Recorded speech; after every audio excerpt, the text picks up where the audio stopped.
I'd like to call our May 14th, 2012 a regular meeting to order. May I have roll call, please? Mr. Theed? Present. Mrs. Buckley? Here. Mrs. Kraut? Here. Mr. McLaughlin? Here. Mrs. Beard's here. Mr. Kudrick? Here. Mrs. Funderburg? Here. Please stand for Pledge of Allegiance. I pledge allegiance to the flag of the United States of America and to the republic for which it stands, one nation, under God, indivisible, with liberty and justice for all.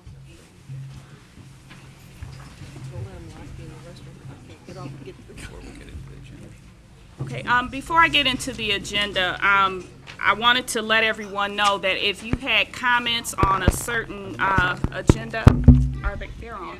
If you had comments on a certain agenda item, if you could turn your sheets up here so that we can have those comments coincide with the actual agenda item. Thank you. Okay, we are at consent agenda. All matters listed under the consent agenda are considered to be routine in nature by the Board of Education and will be acted upon by one motion. There will be no separate discussions on these items. If any member of the board or any citizen requests discussion of an item, that item will be removed from the consent agenda and will become the first item of business under the report of the superintendent portion of the agenda. A, approval.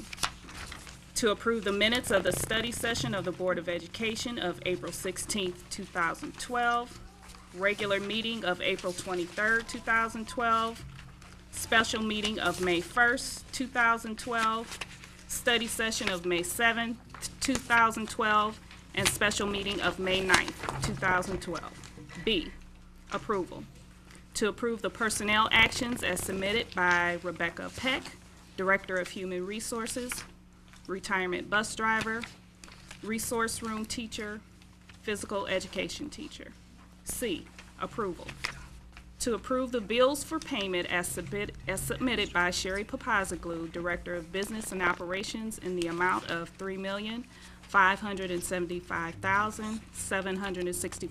$3,575,765.82. D, approval. To approve the proposed field trip of the Cedar Point to Cedar Point in Sandusky, Ohio, for the Romulus High School Physics and Robotics Club to participate in the Math and Science Week on May 16th, 2012 at no cost to the district. E, approval. To approve the proposed field trip to Cedar Point in Sandusky, Ohio for the Romulus High School Band, Choir, and Girls Soccer Team on Monday, June 18th, 2012 at no cost to the district. Madam Chair, I make a motion that we accept the consent agenda as presented. Support. Discussion on it. Okay, moved by Ms. Buckley, supported by Mrs. Kraut. Mr. Kudrick, you have the floor. Yes, I got a couple questions. One is, D, the physics trip. Why are we just getting this 2 weeks prior to, 2 days prior to the event taking place, when we said clearly many times that we want advanced notification? And if this is a physics week, I know Cedar Point has probably been on the ball and had that posted for several weeks, if not months. Because I've heard it from other school districts that students are going. Could somebody possibly explain that? I don't have an answer to that. Okay, then I'm voting no on it. I'd move, Madam Chair.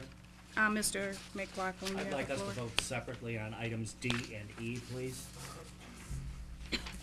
So you want those removed from, from the consent agenda. Yes, please. okay,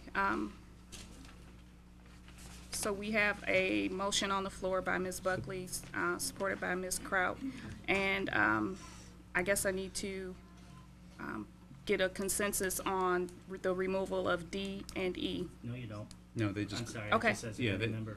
yeah, they Okay, they will become come under D my- and E, so, We vote on them separately under my report. all right, okay, all in favor? Aye. Opposed? Motion carries 7-0. First item is D, approval of the field trip for the high school physics and robotics club. I need a motion. I make a motion we approve the proposed field trip to Cedar Point in Sandusky, Ohio for the Romulus High School Physics and Robotics Club to participate in the Math and Science Week on May 16, 2012, at no cost to the district. Support. Moved by Mrs. Kraut, supported by Mrs. Buckley. Questions, discussion? Mr. McLaughlin. Thank you, Madam Chairman.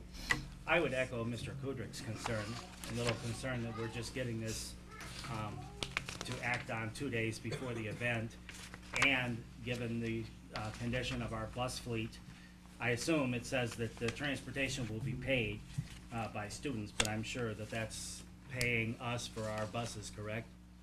And this is putting additional wear and tear on our buses that we have not been able to replace for 2 years. I mean, it's starting to look like Fred Sanford's lot out here. You know, and I understand that's an area we need to address, but I think that the board needs to take a hard look at out-of-state, out-of-district field trips at this point, given our financial situation. If you give me a minute, I can answer that question about the transportation. Sure. I mean, it says at no cost to the district. Right, And but I'm sometimes they take charter buses.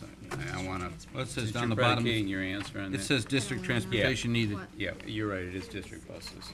Is that for both of them? Yes, it is. Okay, that's for both trips. Oh, I see, gotcha.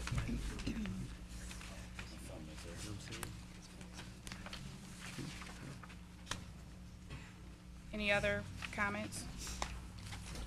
I think that because we only have the meetings once a month that we vote, and to, 2 days before the trip, tell the kids, oh, I'm sorry, you can't go, is not right. Maybe we need to put something to the, out to the schools that they know that no longer can we use the bus transportation for long distance field trips, but I think at this late hour, to deny them something that's planned, it just doesn't seem fair.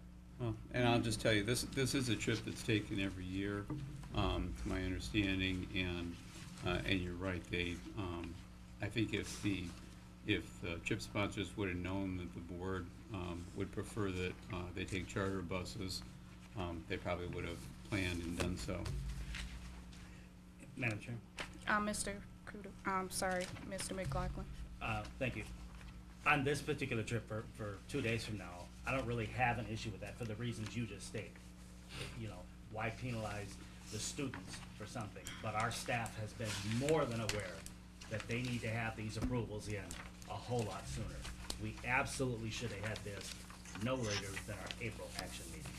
That's an administrative failure, whether it be in this building or at the building where this particular program is. And at some point, and I'm not saying penalize the students for administrative failures, but at some point, we have to stop kicking cans down the road and hold people accountable for not making the desires of this board come to fruition. And I would ask that there be a meeting held administratively with the high school administration and the superintendent's office, expressing at least my displeasure at this, because this is not the first time we've been hit at the last minute with a field trip request. And I resent being put in a guilt trip position of being under the thumb to approve something because I'm taking away from children if I don't follow my own policies. Thank you. And also, do we know how much of the day is actually spent participating in the events, or is it most of it spent riding on roller coasters and Ferris wheels? Well, and I haven't been on this trip in a long time, but as a former physics teacher who participated in this, the kids are given problems all day long. Yes, they are riding rides, but as they're riding rides, they're figuring out the physics involved in what makes the ride run. It's a very worthwhile experience, but it's also a lot of fun. Are we ready to vote? I got a couple questions, first of all. Mr. Cruder, Many times we've had meetings, whether it's been study sessions and stuff like that, prior to trips, and we've taken action on different things. We've had a couple meetings since this week, could have addressed this issue sooner. I'm trying to read this actually over here. It says the number of participants about 28, total number of participants 30. Am I reading that correctly? Mm-hmm. Okay, so we're having one teacher and one chaperone escort 30 students outside of the state. that was my own concern.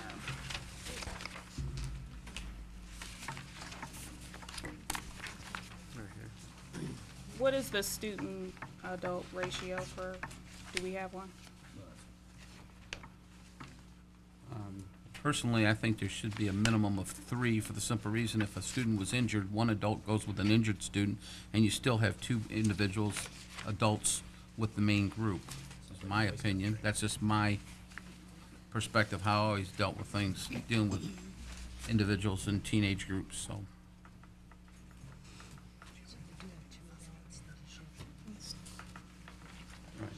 Right, there's 2 adults now. You know, again, my suggestion would be if you wanna make those changes, we can make that from this point going forward. I'm not sure that. You're saying there's 2 adults now, but the form in front of us says 1 adult. Oh, it says a faculty and then You know, one one other faculty and one other chaperone. adult chaperone. 1 faculty sponsor and Yeah, 1 other one faculty chaperone. sponsor and 1 other adult chaperone. So that's 2 adults. Yeah, Two it's adults. 1-15 ratio, 1-14. Still seems high. That's a little high. Yeah. Well, again, these are physics kids, so. They're high school students. They're out of state. We had an issue with an out-of-state trip last year, right? Yeah, we did. Middle school. And if I recall right, it was at Cedar, going to Cedar Point too. Yeah.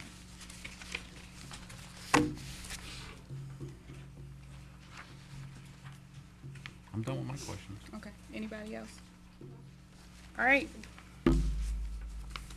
All in favor? Aye. Opposed? Aye. Motion carries 6-1. The next we have is the band choir and girls soccer team field trip. Madam Chair, I make a motion to approve the proposed field trip to Cedar Point in Sandusky, Ohio for the Romulus High School Band, Choir, and Girls Soccer Team on Monday, June 18, 2012, at no cost to the district. Moved by Ms. Buckley, Support. supported by Ms. Kraut. Any questions, concerns? And I would like to say that they need to be, that these particular groups need to be notified that in the future, because of our bus situation, they will have to charter their bus not to depend on district transportation. So they're notified in writing that for future trips, they must make, other arrangements. Is that, Madam Chair, just a Yes, question, does that interfere with our bus drivers, not driving? Yes, it Yeah. does. Is that something contractually that we have to Yeah. address? Yes, it Yeah. does.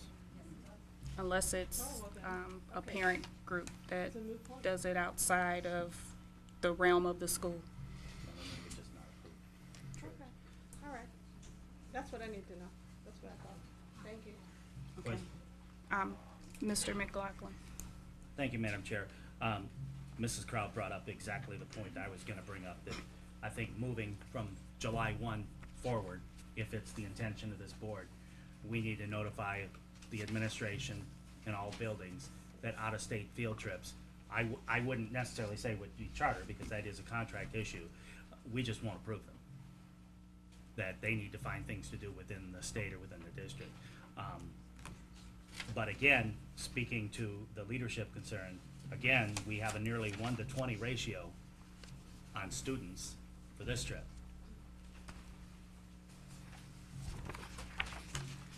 That's problematic. Well, again, Based on, it says approximate, so it could be. Well, yeah, and she just says from parents from list, so there's, Well, it's total participants 80, and students 85, 75. So it's 5. So, that's You have assuming that she one gets teacher 5. and 4 parents probably. So the parents on the volunteer list, is that included in the total number? Do we know that? Well, if they filled just out the going form from the, accurately, yes, it would be. the 75 and then 80 total participants.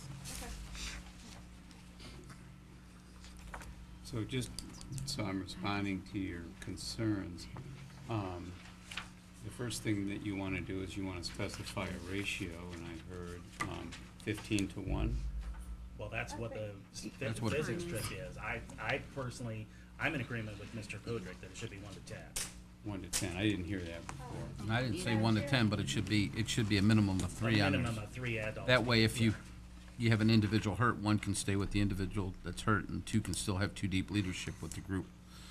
Madam Chair, is that something we can talk about in a study session so we can all get on one page? Yes, because I I would don't suggest that share. rather than, We can do it as Right. just- right, rather than just spouting off about this or that. Let's do a little bit of background information first. I think that's a good idea. Because this is Thank the you, first time we've Mrs. really had Butler. that discussion. Okay, The other thing, though, I just want, Spouting off. I just want clarity on is, No, you is the board saying that we will no longer use district buses, or is the board saying that we will no longer have out-of-state field trips? I need direction That's from the board. what I think Mrs. Buckley is saying, we need to, So we're not making any of those decisions tonight? right, just, Okay, No. I just want to make sure. Need to put it on the list of stuff that Doug's during. My reasons for bringing it up are, everybody in this room needs to be aware of what's on the radar. We have a $5.3 million problem.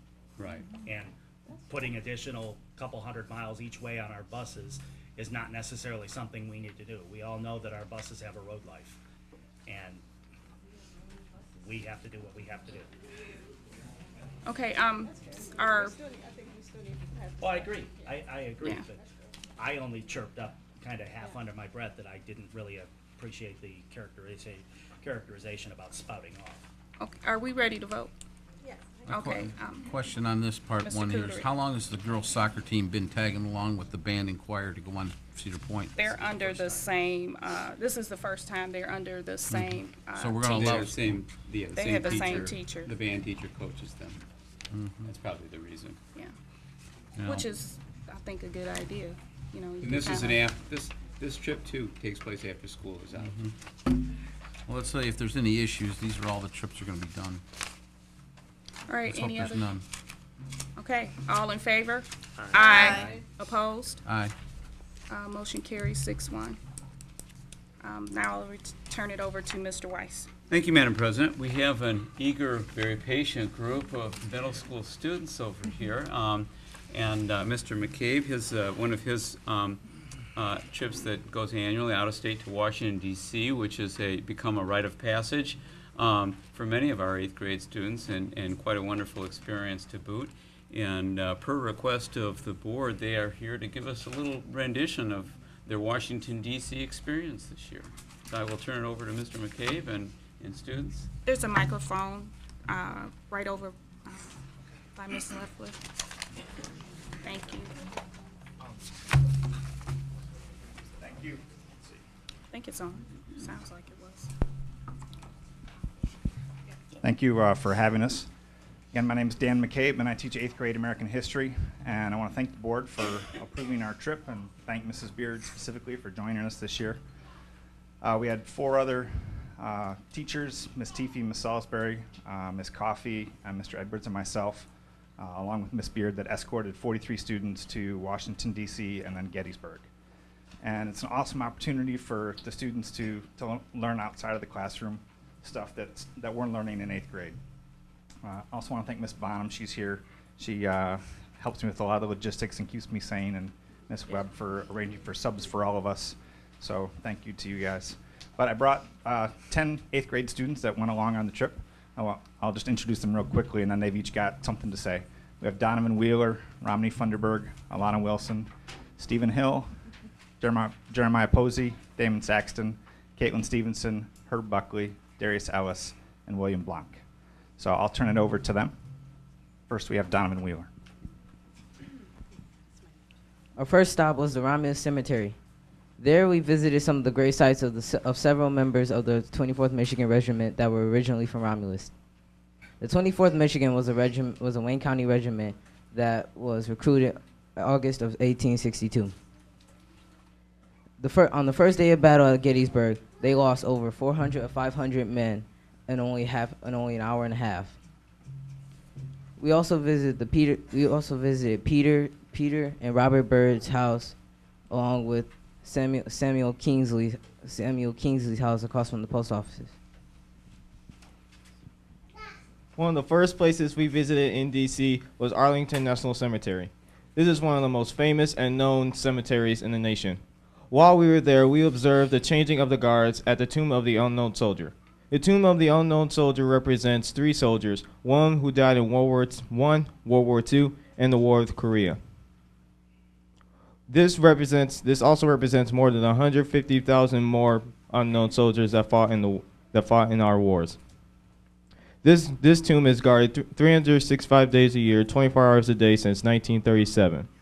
And we also visited some famous tombs there, like Joe Louis, a famous boxer that we know who grew up in Detroit, and also just some more soldiers that visit. Hi, I'm Alana. While in D.C., we visited the presidential memorials of Jefferson, Lincoln, and FDR. We also visited the war memorials of World War II, Korea, and Vietnam. We also had the opportunity to visit the new MLK Memorial. Hi, I'm Steven, and Thursday morning we had the honor of visiting the White House. Some of the students there got to see the President Obama's dog, Bo, me being one of them. And we got to visit a lot of the rooms, such as the State Dining Room and the East Room. So. After lunch on Thursday, we visited the Library of Congress.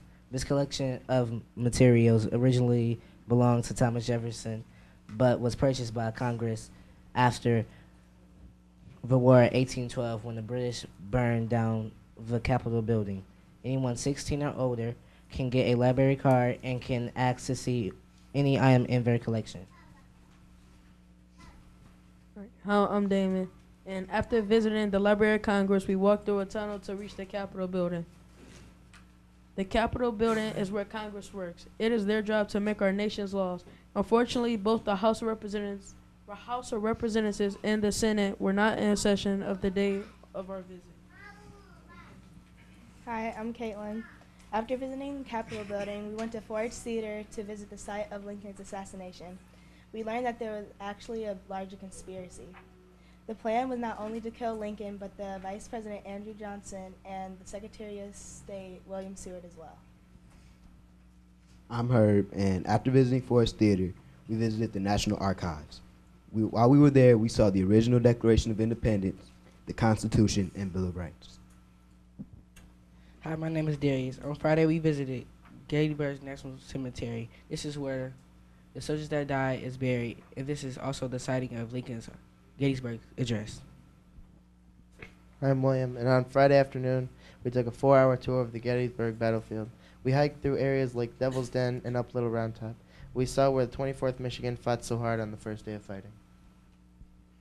And we are putting together a video of highlights of this trip, and it's just not ready yet because we got back last Saturday. So we're going to invite the parents of these students, and we'll invite you guys as well to come see that.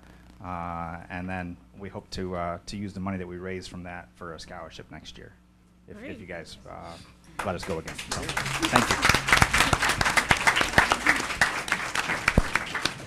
Thank you, Mr. McCabe. Yes, thank you very much, Mr. McCabe, and students. Can tell that, again, I know that's a long bus ride, and I know that we have a board member who can attest to the length of that bus ride as well.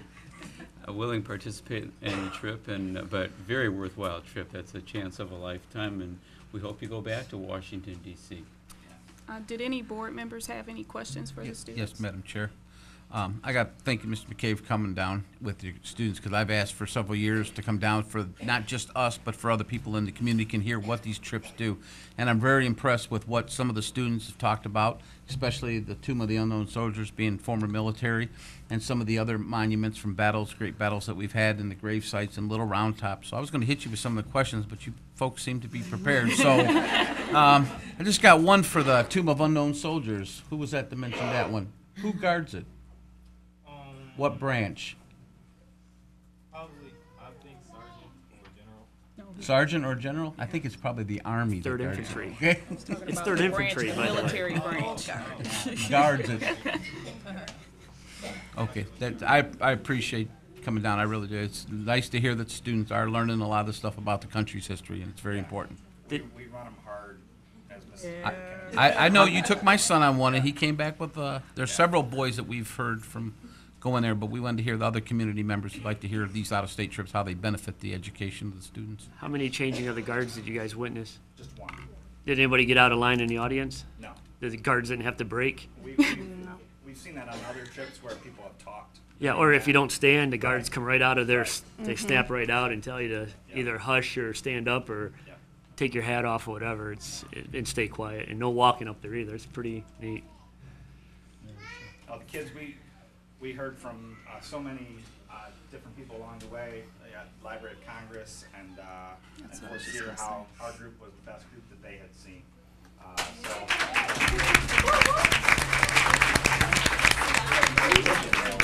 It really is a testament to, I think a lot of parents are here, these kids, not only these kids obviously, but the others that went too. We produce some really great kids here in this community. Madam Chair. Mr. McLaughlin. Thank you. That's exactly what I was gonna say to you, Mr. McCabe, is, you know, both of my boys went through that and still to this day talk about that trip. Yeah. That is such a beneficial trip, and most of that is directly attributable to you and your passion That's right. for that trip.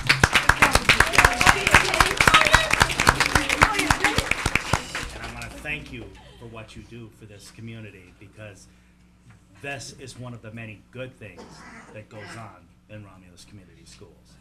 It's there if you ask for it and if you look for it. It's there for you.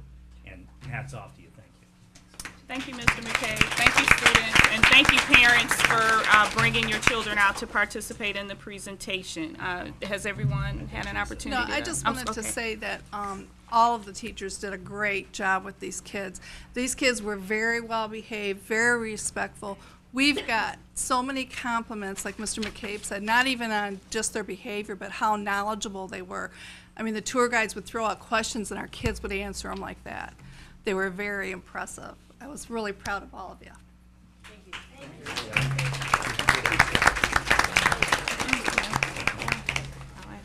And again, Mr. McCabe and students, we welcome you anytime you want to attend one of our board meetings, but we also recognize that this is Monday and it's a school night, and you may have a need to get home to get to your studies, and we understand. Thank you again. I just want to remind people in the audience, if you intended on making a comment tonight, please be sure to submit an audience participation form. We have a long agenda tonight, and we're going to try to stick to that this evening. And if you have a comment to make as a part of the board discussion about budget reductions, again, please stipulate that on the comment so that you have that we call on you at the right time, and those can come up here anytime. Our next agenda item under my report is the 2012-2013 budget reductions discussion / action. And just to frame our discussion, not all of you were here last Wednesday when the board had their first kind of special meeting after the unfortunate defeat of the hold harmless millage, but at that time, the board had a pretty in-depth discussion about the budget reduction process, and I'm just going to run through that part real quickly for those of you who weren't here, and just to kind of frame our discussion tonight. One of the positive things that came out of that meeting was a great deal of enthusiasm was generated to start our campaign for the our next try at getting that hold harmless millage approved. It was only defeated by less than 200 votes. It was about a 10% margin between the yes and the no voters, and we want to look at that as a temporary setback, not a permanent defeat. That's those are dollars that need to flow into the district to sustain our program. So we're going to start by just a quick review of the board's 4 financial priorities, and I want to inform those in the audience, these are in rank order. In other words, the first one, preserving the K-12 instructional program, is the district's top financial priority. The second one, maintaining our physical facilities, including transportation, is number 2. Building a fund balance in accordance with MSBO's, the Michigan School Business Officials Organization, it's a statewide organization, is our third priority. That may seem like a pie in the sky in these times, but it is still a priority to the board. And I don't want to minimize board priority number 4, keeping school taxes low. And in the last 5 years, school taxes have decreased considerably for Romulus residents who pay property taxes. Next, I want to review the budget development or budget reduction development timeline. All right, The board began meeting this year on March 5th. And just to review the shortfalls, at that point, Ms. Papazoglu reviewed what our projected revenue would be, what our projected expenditures would be. For those of you that don't know, our district has been losing students for the last 3 years in the neighborhood of approximately 200 students a year. And it's very difficult to financially plan for a decline in enrollment of that magnitude. So the board began its process again on March 5th. On April 2nd, district administrators gave the board an update on the budget priorities and possible reductions, and identified a dollar amount as a target to cut out of next year's budget, the 12-13 budget. At that point in time, what the board asked us to do was to run 2 scenarios. One would be a set of budget reductions, or determine a dollar amount if the hold harmless millage passed in May, and the second would be to determine a dollar amount if the hold harmless millage did not pass in May. And our recommendation to the board at that time was a $2.9 million reduction if the hold harmless millage passed, and that would move up to a $5.3 million reduction if the hold harmless millage did not pass. So that was April 2nd. On April 16th, the administration prepared a recommendation to the board in terms of how we would meet those budget reduction financial targets. In other words, what would we specifically cut out of the budget at that particular time in order to meet those dollar reduction amounts. On May 9th, again, that was the follow-up meeting after the election, and many of you were there, and we appreciate the input that you gave on that at that time. June 11th was originally our target to finalize the budget reductions for 12-13, and June 25th was the date. That's a regular board meeting date where the board actually approves the 12-13 budget. So keeping that in mind, let me give you some additional details. As I said earlier, $2.9 million if the hold harmless millage was approved in May, and we know that didn't happen. So that meant the $5.3 million budget target would be operant at that time. And you have all of this on the handout that is on the back table. Next, and I know there was some confusion last week, and I apologize. We didn't anticipate the number of people or the information that they wanted, so I prepared something that's a little more user-friendly for tonight. This is the list that the board reviewed, and let me just walk you through. On the top, moving board meetings to City Hall, estimated savings about $17,000 a year. And the board agreed the yes, yes in the right-hand column means that was agreed to whether the millage passed or whether the millage failed. Second item, selling district property. This value, if you're here last week, increased a little bit. One of the properties that we did not have appraised yet is the Burton Center. We are going to have that appraised, but our rough estimate, that's why there's a little asterisk there, because we don't have it officially, but a rough estimate is a total of about $2.4 million in property that the district could sell. Of course, we know the market conditions are not ideal right now, and that's a fairly realistic estimate based on appraisals we've had from a commercial realtor. And again, yes, yes means that the board intends to do that whether the millage passed or whether it didn't. Establishing minimum class sizes and sticking to them. That's particularly at the secondary with concern to elective classes. In other words, not running classes that are not absolutely necessary with very low numbers of students, putting a floor on the number of students necessary in order to run a class. Our estimate there is about a $210,000 annual savings. Again, that's a yes, yes. Moving Head Start to Quarry is about a $50,000 savings, because what will happen is the Head Start program, some of you may know this, pays virtually no rent, but they are responsible for maintaining the Burton Center, which means they pay the heat, they pay the lights, they pay to have the snow plowed, the grass cut, and anything that breaks, if a boiler goes or whatever, that's on their, out of their pocketbook, no longer ours. What we're going to do, because we don't have Corey full, and we're in the process of creating room for Head Start, we're going to move them to Corey, which is a much nicer facility for them. It enables us to completely maximize Corey. Again, we pay for that building whether it's completely full or 50% or 25% full. So why not maximize it? As a result of that, instead of paying money to maintain the building, Head Start will pay that amount directly to us. So it's a revenue source to the district. We thought it was a smart move. There's lots of things that have to happen in order to get that. It's not a simple thing. There's state licenses that have to be incurred. There's inspections.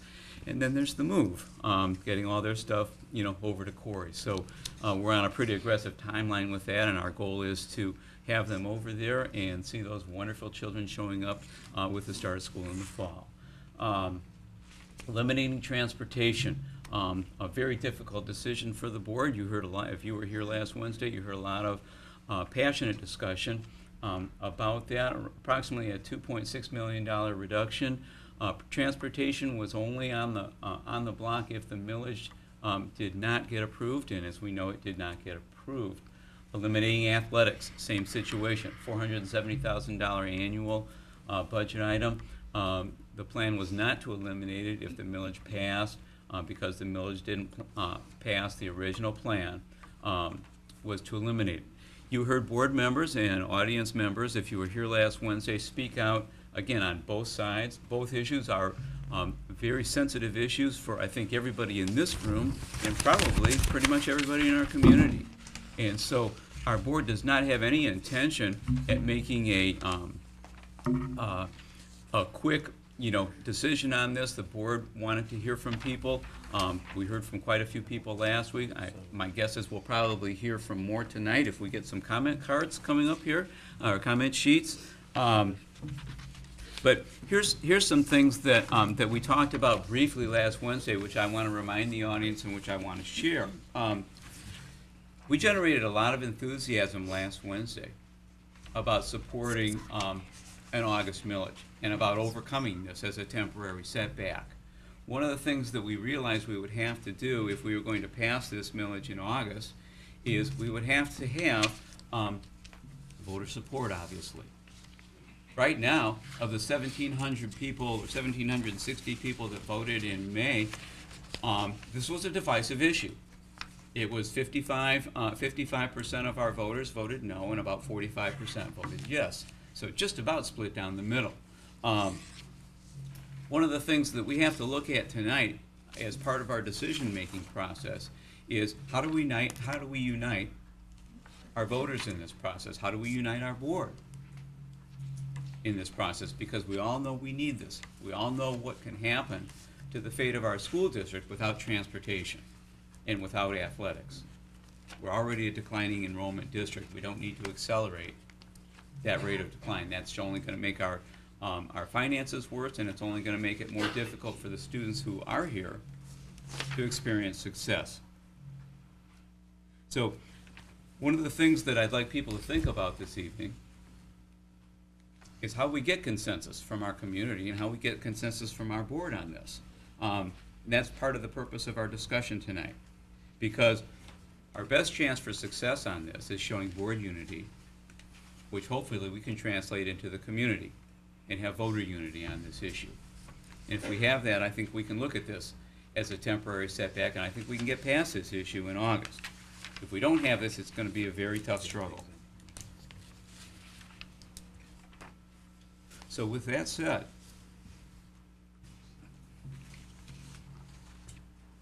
reviewing what matters most tonight, the board financial priorities, keeping our programs sound, a strong message to our community, board unity, avoiding a budget deficit. We heard comments last week, and we've heard them for probably the last 5 years, that this board has no desire to become a deficit district. Keeping us in the black is important. And finally, number 4, if a deficit does become a reality, creating a sound financial plan to get the district out of deficit over time.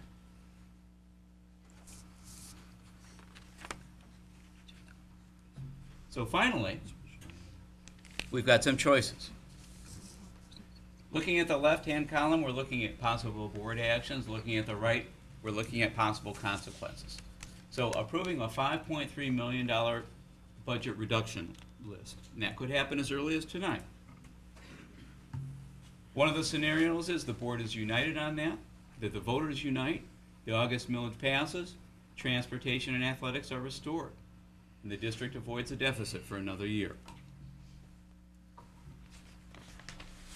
Looking at the second row, same decision, but if the board is divided on this issue, one of the concerns that many of us have is that the voters would stay divided. August millage fails, no transportation, no athletics, loss of students, district may or may not be able to avoid deficit as a result of that. Third row, instead of approving a $5.3 million deficit, approving a $2.7 million budget reduction, which is what the board had agreed to if the hold harmless millage passed. Again, board united, voters unite, August millage passes, transportation and athletics not eliminated, district avoids the deficit for another year, or the board is divided, voters stay divided, August millage fails, transportation and athletics not eliminated, the district would definitely go into deficit at that time. So with that said, I wanted to open it to the conversation to discussion of board members, and probably the first thing we need to discuss is whether or not you have a motion in front of you, whether or not you want to make a decision tonight, or because if so, our priorities, we put a motion on the floor and then we have board discussion. Madam Chairman? Mr. McLaughlin.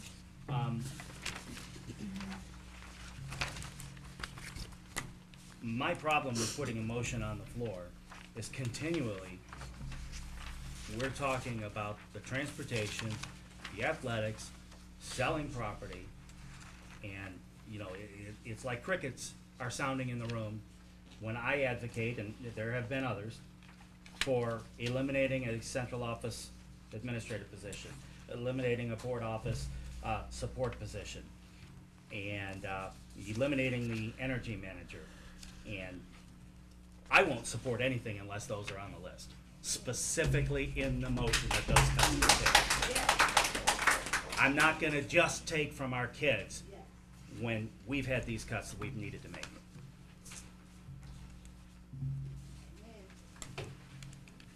So if you want a motion so that we can discuss this, I would move that the Board of Education approve the implementation of the $5.3 million budget reduction list. And I would add to that motion, as long as that list included the merging of two administrative positions within this building, included removing one board office support position and elimination of the energy manager. That is my motion. I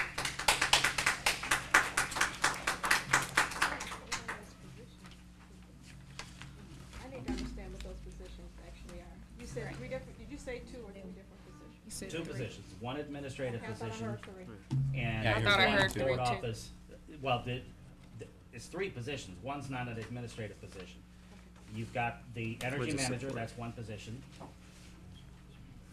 I've long advocated for merging either the business office with the maintenance supervision or transportation with maintenance. I'm not really, that can be an administrative decision, but there needs to be one less chief and one support staff out of this building. Is that the optimum situation? No. That's three But positions. That's Yeah. correct. So the original motion said 2 administrative positions, so we're changing that to 1 administrative position? We're changing it, the original motion said combining 2 into 1. I wrote it down. Combining 2 into 1. I'm sorry, I heard 2 administrative, so. Combining 2 into 1. Combining 2 administrative positions into And one. I'm not is what talking he about the said. curriculum director, that's a grant-funded position that's done in a year. Mm-hmm. So we're not adding that to the mix. That is my motion for the board's pleasure.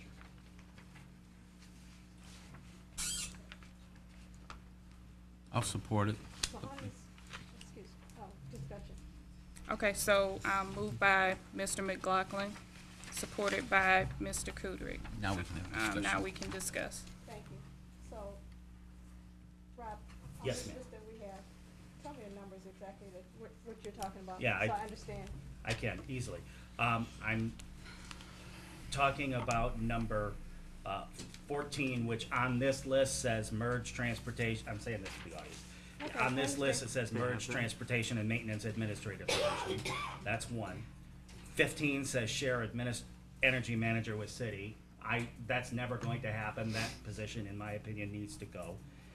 And then number 33, which is cut an additional board office position. And a suggestion here, I'm not saying this is what I'm saying, combine receptionist with transportation. I'm not saying that's the department that would be combined. I'm saying somebody needs to be combined with receptionist. It's not the ideal situation, but again, neither is $5.3 million deficit. So what are the cost savings related to these? We don't have any. There's Well, only the one. Number I 14. know the Monetary. one, I'm just. Right. And the what's energy the other- manager is about 25, 26. 27 is what the boys were talking And Yeah. number 33 should be, it depends on which position that's combined, but probably, correct me if I'm wrong, in the 60 range by the time you add benefits and MIPSers. It's close. Close to it. So we're talking a 50. little over $200,000 in savings, which I understand that doesn't get us to 5.3, No, but it hurt. it's not just doing it on our children's backs either. So we would do that in addition, you're saying do this in addition to this? Absolutely. So that would get us to 5.5 million. See, that would actually, when they're first, on the That's the drafts goal. that we did, them were the positions that we all talked about anyways, as a board. We all agreed on the different I positions. just wanted to be clear on what we. Yeah, we never. Just had a on this, it discussion never about had, the it never has board them office listed. position, but there has been conversation in regards to, the energy manager and merging transportation and maintenance. Yeah, and the Well, I discussion- shouldn't say it, discussion, it's been commented that that's the road that we should take. I don't think that there's been any in-depth conversation in regards to that. Well, the conversation that we had about the energy manager was concern from us about the savings that we Right. get from that in the hundreds of thousands of dollars, and how the district would make up for that loss in money that we're gonna spend on additional gas and electric and all that the energy manager and that program has saved us. That was a discussion there. The salary itself is pretty inconsequential in the scheme of things. It's the savings that the program It's a bus driver's salary. now with insurance. See, I look at it this way, Mr. Weiss. The simple reason, we've had this individual in here for several years. He's got data, he's got it posted. You put the responsibilities on an individual in each building, and they can monitor it, and that's where the maintenance director can monitor it, maintenance transportation director, whatever that person, whether or not they're plus or minus. If they're exceeding, then that's where their evaluation goes for exceeding costs throughout the district. Be responsible for the buildings. Again, it's a good thought, but we've had this conversation before as well, and the company has data that shows that districts that do not have an energy manager, I mean, this company gave us a program that works. We used to pay quite a bit of money to support this. We now don't pay any money to energy education anymore, because after 4 years, they still support us. Our contract says they support us for free as long as we agree to keep an energy manager and maintain the program, which means the energy manager has to have certifications every now and then, like any certified staff does. So what used to cost us several $100,000 a year now is free, other than the cost of sending our energy manager to an occasional conference. And our savings goes up every year. So, I mean, the board could certainly vote to cut this, but why would you cut the program that saves hundreds and hundreds of thousands of dollars to the district every Madam year Chairman? in real money? And we have data to show it. Question? Mr. McLaughlin and then Thank you. Ms. Sherry, would Buckley. it not be accurate to say that a good portion of those savings we've realized have been due to systems, infrastructure changes and retrofits? Well, some of it obviously is turning down temperatures and turning on lights. Many of the employees here can attest to that. But some of them are keeping up with the data. And, basically looking through past history in regards to how much energy has been used and how much energy today's costs are versus the past costs. So, no, it is a continually. Wasn't there some Honeywell? We do not. or We do. Johnson We did not. controls? There was something No. done with No. retrofitting? No. Other The only than- thing, other than replacing what was boilers, broken. or the boilers that we had. We'll experience new savings with the new boilers that we put in at the elementary schools. But no, And I'll also add that Mr. Kidwell has gone above and beyond in terms of, we've asked him to involve our children in becoming energy managers. And he has a green award. We have, I think, 3 or 4 schools now not that our have become children's green schools. responsibility. Sherry, how much, just let me finish my chain if I could. With regard to savings, how much money did we spend at Hale Creek because that new boiler sat in the storeroom for a year before it was installed? the And new it boiler broke. that you just purchased and installed this year. It was installed this year, but it's been sitting there for months, and that's. No. That's not accurate. No. Oh. Whatever burst at Hale Creek. There was a Hale Creek water break That a was couple a months pi- that ago. was a pipe that It was a wasn't hot a tank. water. But I wasn't aware that there was another piece Okay, of there was a equipment hot there water tank getting. that was sitting there. That I wasn't aware of I that. had time-stamped pictures. Yeah, I So wasn't. that was sitting there for months. So where's our savings when we had to pay? That was an insurance claim, by the way. Yeah, exactly. Mrs. Buckley. I just had a question.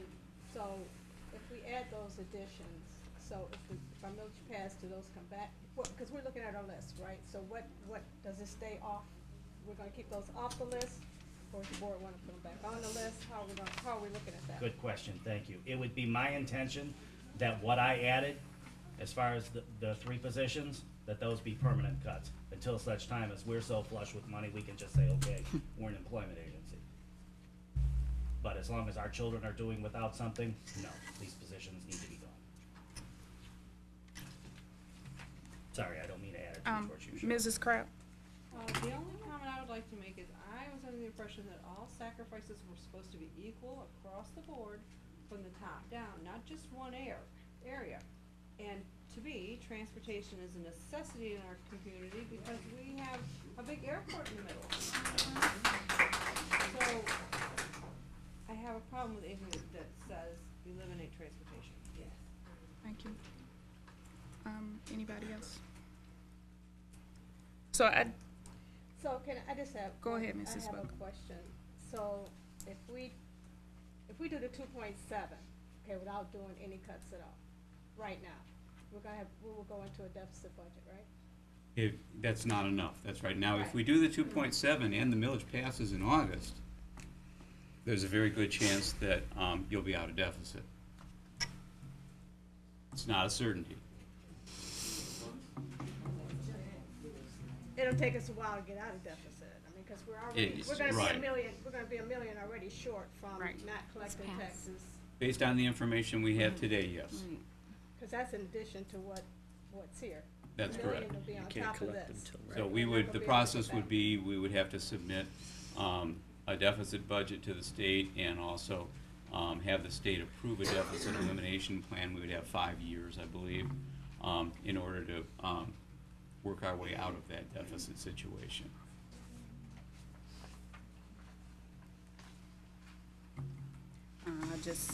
I don't know, to me, going into a deficit, knowing that we don't have the money, to me, is kind of like shopping with a credit card, knowing that you don't have the money to pay for the bill. I understand. So, I mean, I understand that, this is something that we're trying to keep a status quo with services, but to me, I figure if the voters said that, this is money that they're willing to do without, then to me, that money is attached to a service. And, then they're willing to do without the service because people don't work for free in the district. And I just, to me, if you want services, then, and this is something that you're willing to pay for, so whether it be in the form of busing or wherever the cuts come from, if this is a service that you want to have in your community, then, to me, the tax dollars should line up with that. And, that's kind of where I am.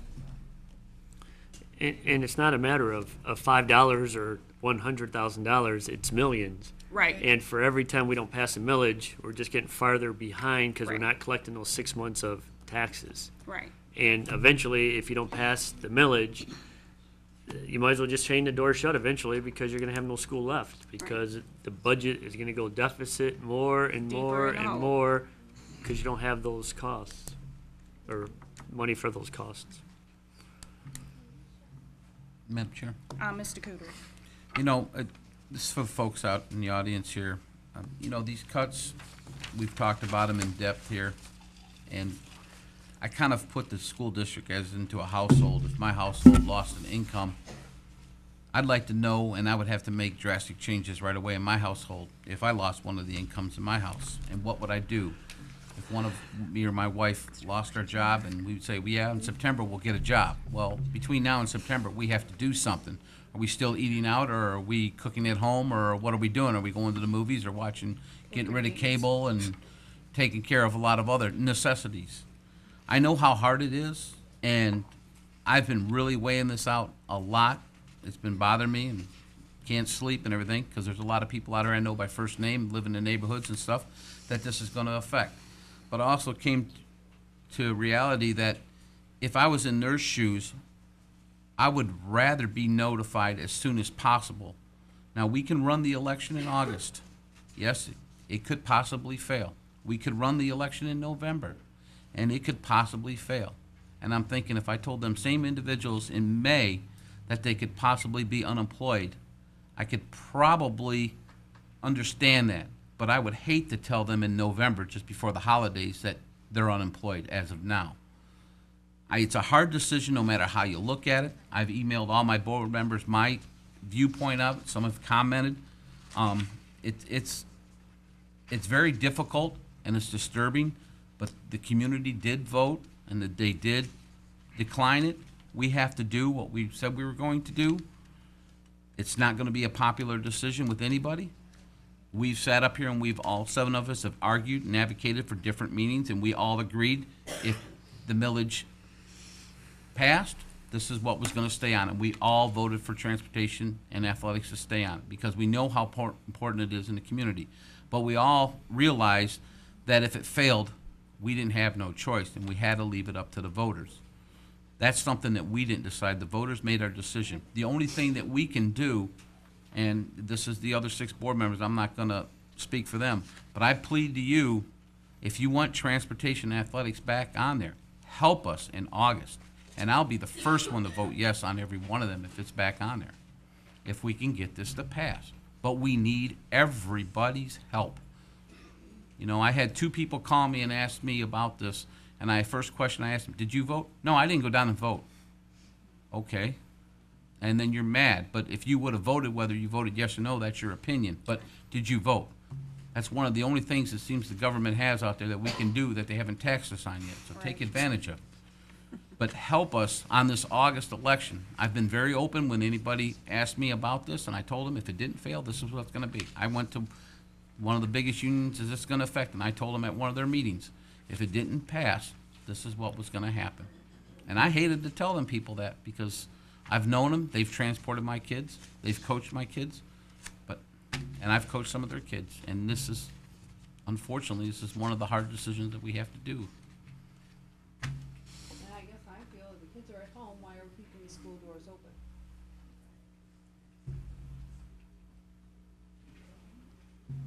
Because the law makes us. Anybody else? And like mirror what Tom said, and like we said last week, it's happening in every community, whether it's a city, whether it's a school district. The cuts are coming, and we just need to band together. And we fill 3 rooms like this, we can canvas this whole city together. So We've actually had more people in the Wednesday meeting, today's meeting, and interested in the millage than we had in every meeting that we talked about the possible cuts. So that's a disturbing thing too. We need your help. I invite everybody in here, if you would help us get this passed in August.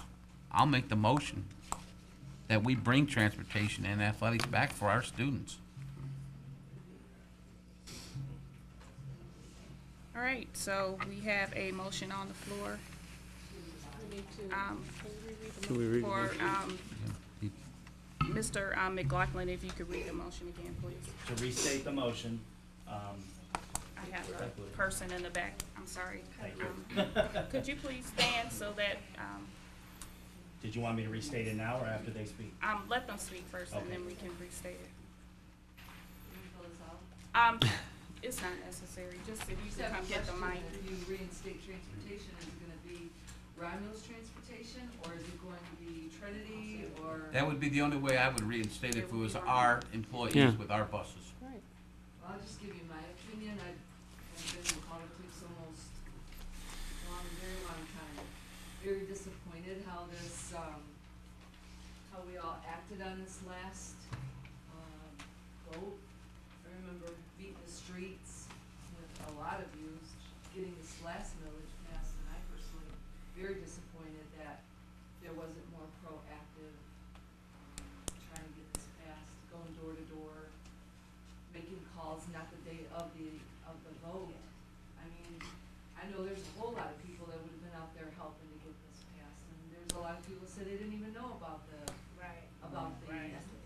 election, and I'm very disappointed. I'm disappointed at how it was done. Is there anyone else? Okay, Mr. McLaughlin, if you could read the motion. Thank you. To restate the motion was that I move the Board of Education approve the implementation of the $5.3 million budget reduction list to include combining 2 administrative positions into 1. So the elimination of 1 administrative position, to be clear, 1 board office support staff person, and eliminating the energy manager. And I would support that, Mr. Cooper. And that was supported by, Mr. Kudry. All right, everybody ready? Get a roll call vote, please.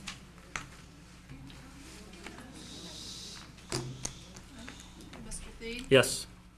Mrs. Buckley? Yes. Mrs. Kraut? No. Mr. McLaughlin? Yes. Mrs. Beard, yes. Mr. Kudrick? Yes. Mrs. Thunderberg? Yes. 6-1. Could you please, change this to basically July 1st? This school year is not effective. Ms. Steinberg, you have a young lady. Yes, go ahead, please. I would like to speak on behalf of the students. I know as a student that a lot of things are important to us, and going to school for education is very important to me also. I want to be something in my life and all that stuff. And athletics and participation is very important in our community. It's not just important to the adults, it's important to the students also. But yes, I agree with you. It was the millage was not very passed out. The information, my parents did not even get the information about the millage. It was something that the students heard from somebody else who got it from who knows, and we're telling our parents, and they get late information. And my parents, some of my family works late, so they can't even go to the millage because they're like, oh, I work after 8, so I can't be there to vote and stuff like that. And there's some possibilities, there's opportunities and stuff like that that's available to us that we can do. Like we can have like a community get together, raise money for schools and stuff like that. There are options out there that is available to us that we can do out there. Thank you so much. I appreciate your comments.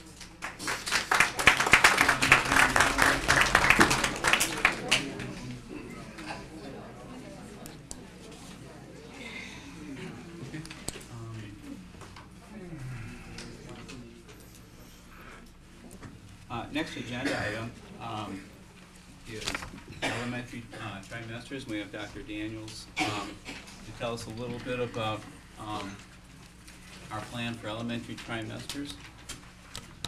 Good evening. Good evening. This evening, I just, am I on? It didn't sound like it. People know about this. I didn't get involved last year. Good evening again. This evening, I just wanted to share about a move we're going to be making with our elementary schools.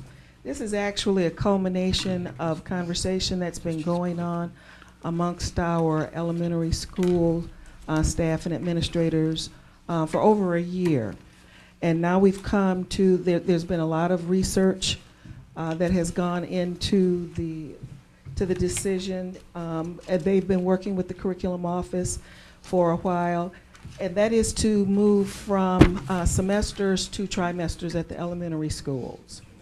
It's a trend that you're finding across the state.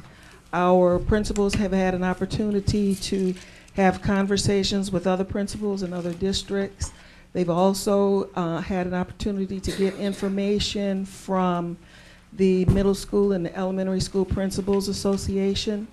One of the many things that will be helped by this move will be the fact that now our reporting will be more aligned to our assessment program as districts are moving into that place where assessments drive so many of our decisions.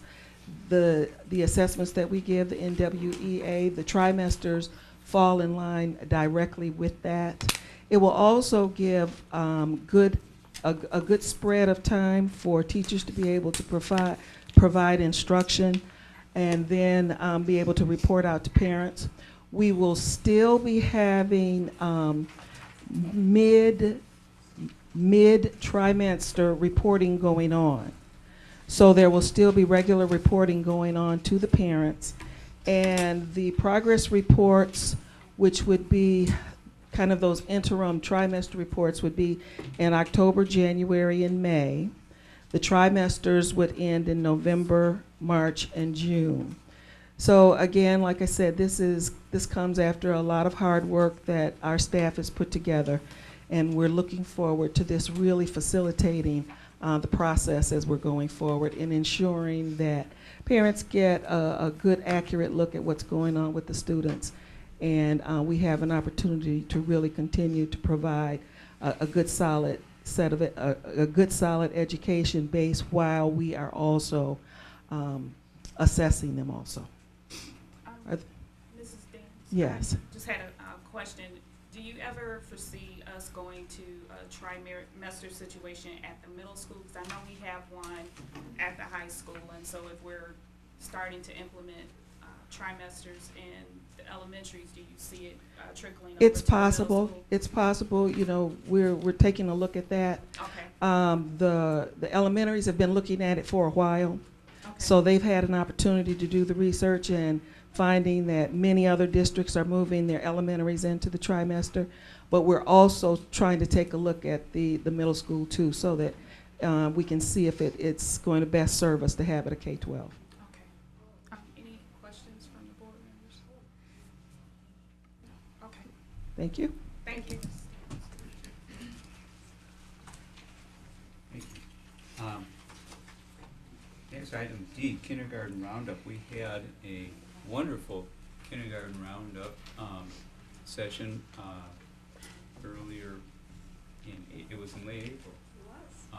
And Sue Mitchell and her early childhood initiative kind of revised the old kindergarten roundup process, and they were very successful. So we asked Sue to give the board a rendition of what went on and what the participation was like. So I'm going to turn it over to Sue Mitchell. Okay, thank you so much for letting me talk about this joyous occasion for Romulus Community Schools. We did in fact have a kindergarten roundup on April 24th at Corey Elementary. I can work this thing. Oh, I can. Get it? I did. Over 60 students and families attended. Most of our goals, these included our main goals, kindergarten readiness, and we did a screening for kindergarten readiness skills, and parents were able to leave with some activities, simple activities that they can do at home for those areas where their students weren't quite ready. It also gave potential parents and students an opportunity to meet our staff, our ancillary staff, our kindergarten teachers, and our administrators. They also encountered the resources available, and you'll see as we go along, we actually brought in some of our technology so that parents could see with what Romulus Community Schools has to offer. It was another opportunity for enrollment, and just an overall opportunity to experience the excellence of Romulus schools. So this is one of my favorite pictures. Welcome to Kindergarten Roundup, and you can't see it very well, unfortunately, but this little guy has a look of apprehension on his face. He's peering into the gym at Corey's school with all the activities set up. This is where parents came in and signed in. They got their trail guides. We had kind of a Western theme going on, cowboy theme going on. Their trail guides let them know what stations their children were going to go through and what was available once they walked into the gym. They were greeted. There was a welcome center where students got their cowboy hats and their bandanas before they went through the stations.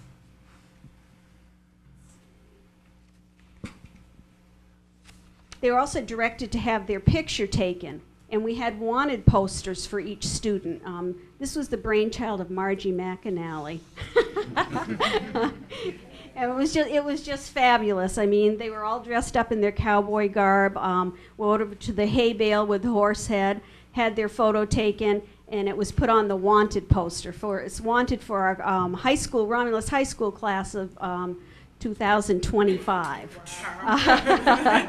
Seems forever away, but it's incredible. And the reward is a solid education based on high expectations, high achievement, everyone, every day, and their future began at Kindergarten Roundup. One of our first stations was movement. And what was in our Bill Baum and Gail Millspa and Kara Taylor kind of ran that for us. And what's important about that is kids were screened for their ability to perform certain physical activities.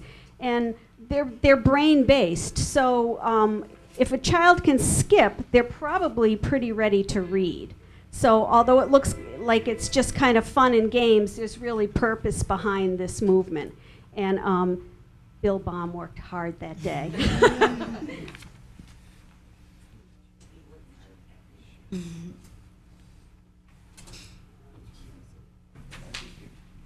One on the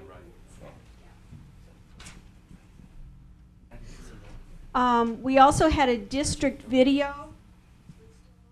Yeah. A district video that looped for screening. And it was actually produced by a parent volunteer at WIC, Mr. Gamble. And he took clips of Jen Hodges' kindergarten class and turned it into a film. So you can see as a parent and student were enjoying their snack, they were also watching the video that played all day.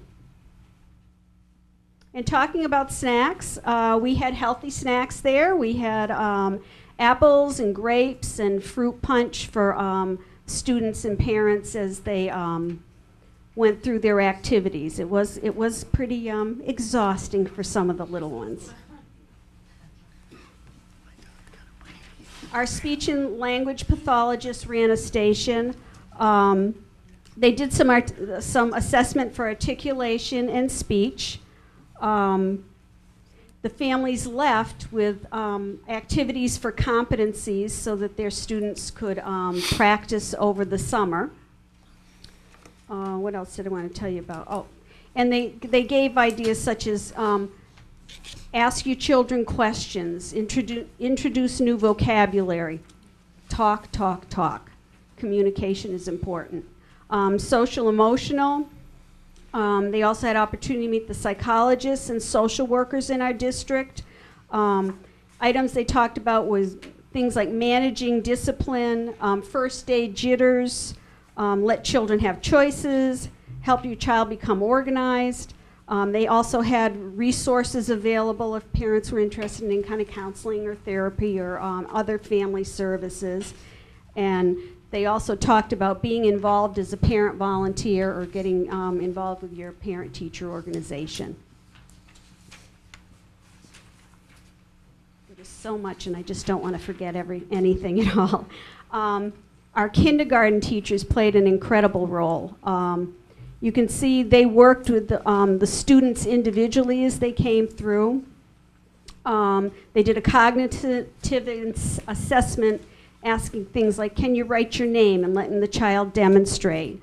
Can you identify letters, cutting, pencil grips, colors, numbers, and patterns, all things that we would like children to have conquered in order to be ready for kindergarten. They also came up with a fabulous idea, I thought. They actually brought in a simulated classroom. A smart board was there, all kinds of kid-friendly activities and toys for the children to interact with. And our speech and language pathologists even used iPads. So I think we really displayed what we had to offer quite well, considering we were on a remote site. At the ending, our learning specialists were at a table finally to share our kindergarten curriculum with families and also to offer them items of appreciation. And what they had was the compliments of the district. They got the Very Hungry Caterpillar book, and included in that were lots of activities for reading and vocabulary and just activities, fun activities that parents can do over the summer with their children.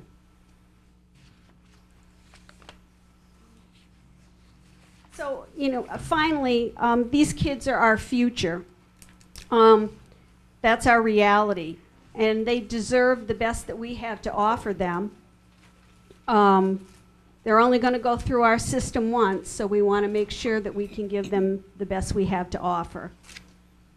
And finally, it did take a village to put this together, and I just want to make sure I thank the custodial staff, kindergarten teachers, learning specialists, social workers, speech and language pathologists, psychologists, phys ed teachers. Transportation was wonderful.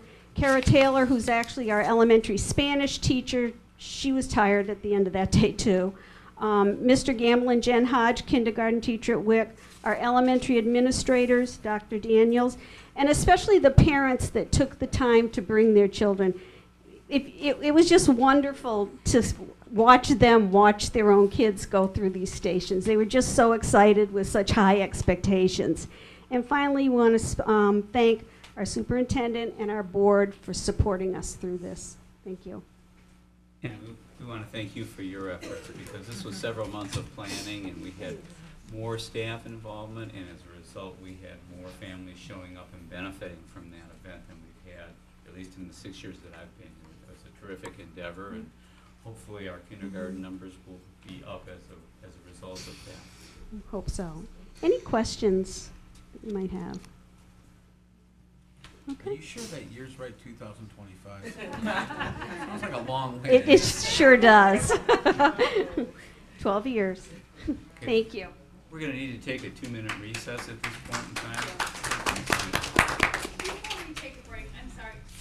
I know a lot of these people will be reading these get 2 questions answered. Number one, when are these tests going to take effect? Because I'm going to have 40 bus drivers to answer tomorrow morning. I'm going to be serious. They're going to want to know. Well, this And there's no way I'm walking in there and I'm going to tell them I have no clue who asked her. Thank you. I can't do that. Call who? Yeah. And Evelyn's in the same boat that I'm going to be in. Again, a lot of legwork needs to be done on this. Right now, what the board approved tonight was a budget reduction plan. They didn't approve any layoffs or anything else yet. All that work has yet to come, all right? So this gives us some time to get all those things to fall into place. But this is for the 12-13 school year, so nothing will take effect before the start of the 12-13 school year. That's my understanding. So there won't be layoff notices at the end of the school year. Pardon me? There most likely will not be any layoff notices. I can't tell you when the layoff notices. Know this. I can't tell you when the layoff notices will go out. What I can tell you is when they will take effect. Correct. And that's at the start of the 12-13 school year. Okay, because we kind of got left out in the air over here. Again, What about sports? Sports would take effect July 1, correct? That's when the budget takes effect. yeah, see, Right, but sports don't actually start until August. So these are, Yeah, these summer, are positions. summer stuff. Officially, maybe. You got some that are starting. Right. Well, I understand that, but let us work through this, okay?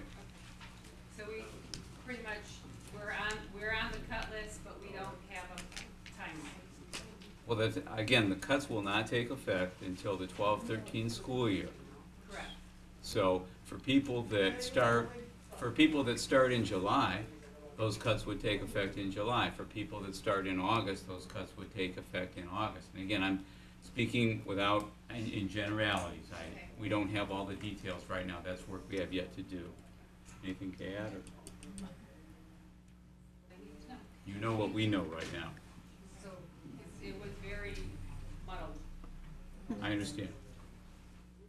No, we understood we were on the list, but the timeline, there was no mention of timeline, and we were all kind of muddled, like, what the heck just happened?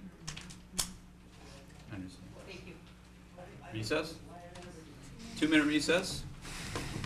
Back at 25 after? Okay, we are now on item E, adjustments to the 11-12 calendar.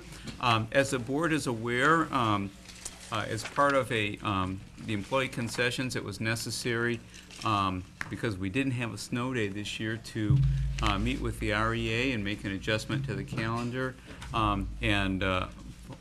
Many of you probably received a robocall voicemail from yours truly announcing that on the 25th of May, which was scheduled originally to be a full day of school, will be a half day of school for students and instructional staff only. Everybody else in the district will work their regular schedule. All hourly employees will work their regular schedule that day. Again, when we discussed this as a group, I got the go-ahead from the board to proceed, and that the board would with the understanding the board would formally approve it tonight. So we'll need a. Mr. McLaughlin. I move the Board of Education authorize the superintendent to change the 2011-12 school calendar to include a half-day for teachers and students, May 25, 2012. Support. Oh, gee. Sorry. Moved by Mr. McLaughlin, supported by Ms. Kuderick.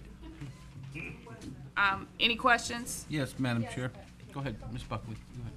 Mr. Kuderick. How will this be communicated to the parents? You said you did a robocall? We did a robocall. It will be in the little paper. It's on our cable network, and it's also on our website. And a handout, a letter, actually, kind of that said the same thing as the robocall did. Went home to every family last Friday. Okay. So everybody had at least 2 weeks' notice. Mr. Kuderick. Yes. Can we convey this to possibly the night staff at these buildings? If there's nothing going on in the building, they can come in earlier and go home too for the long weekend, so maybe they can get started on theirs? If the buildings have no functions going on, where they can come in earlier in the day, like 12, 1 o'clock, so they can get home earlier too? I'm not sure the logistics to that, but we can let you know. Let us look into it. And there's nothing going on in the building, right?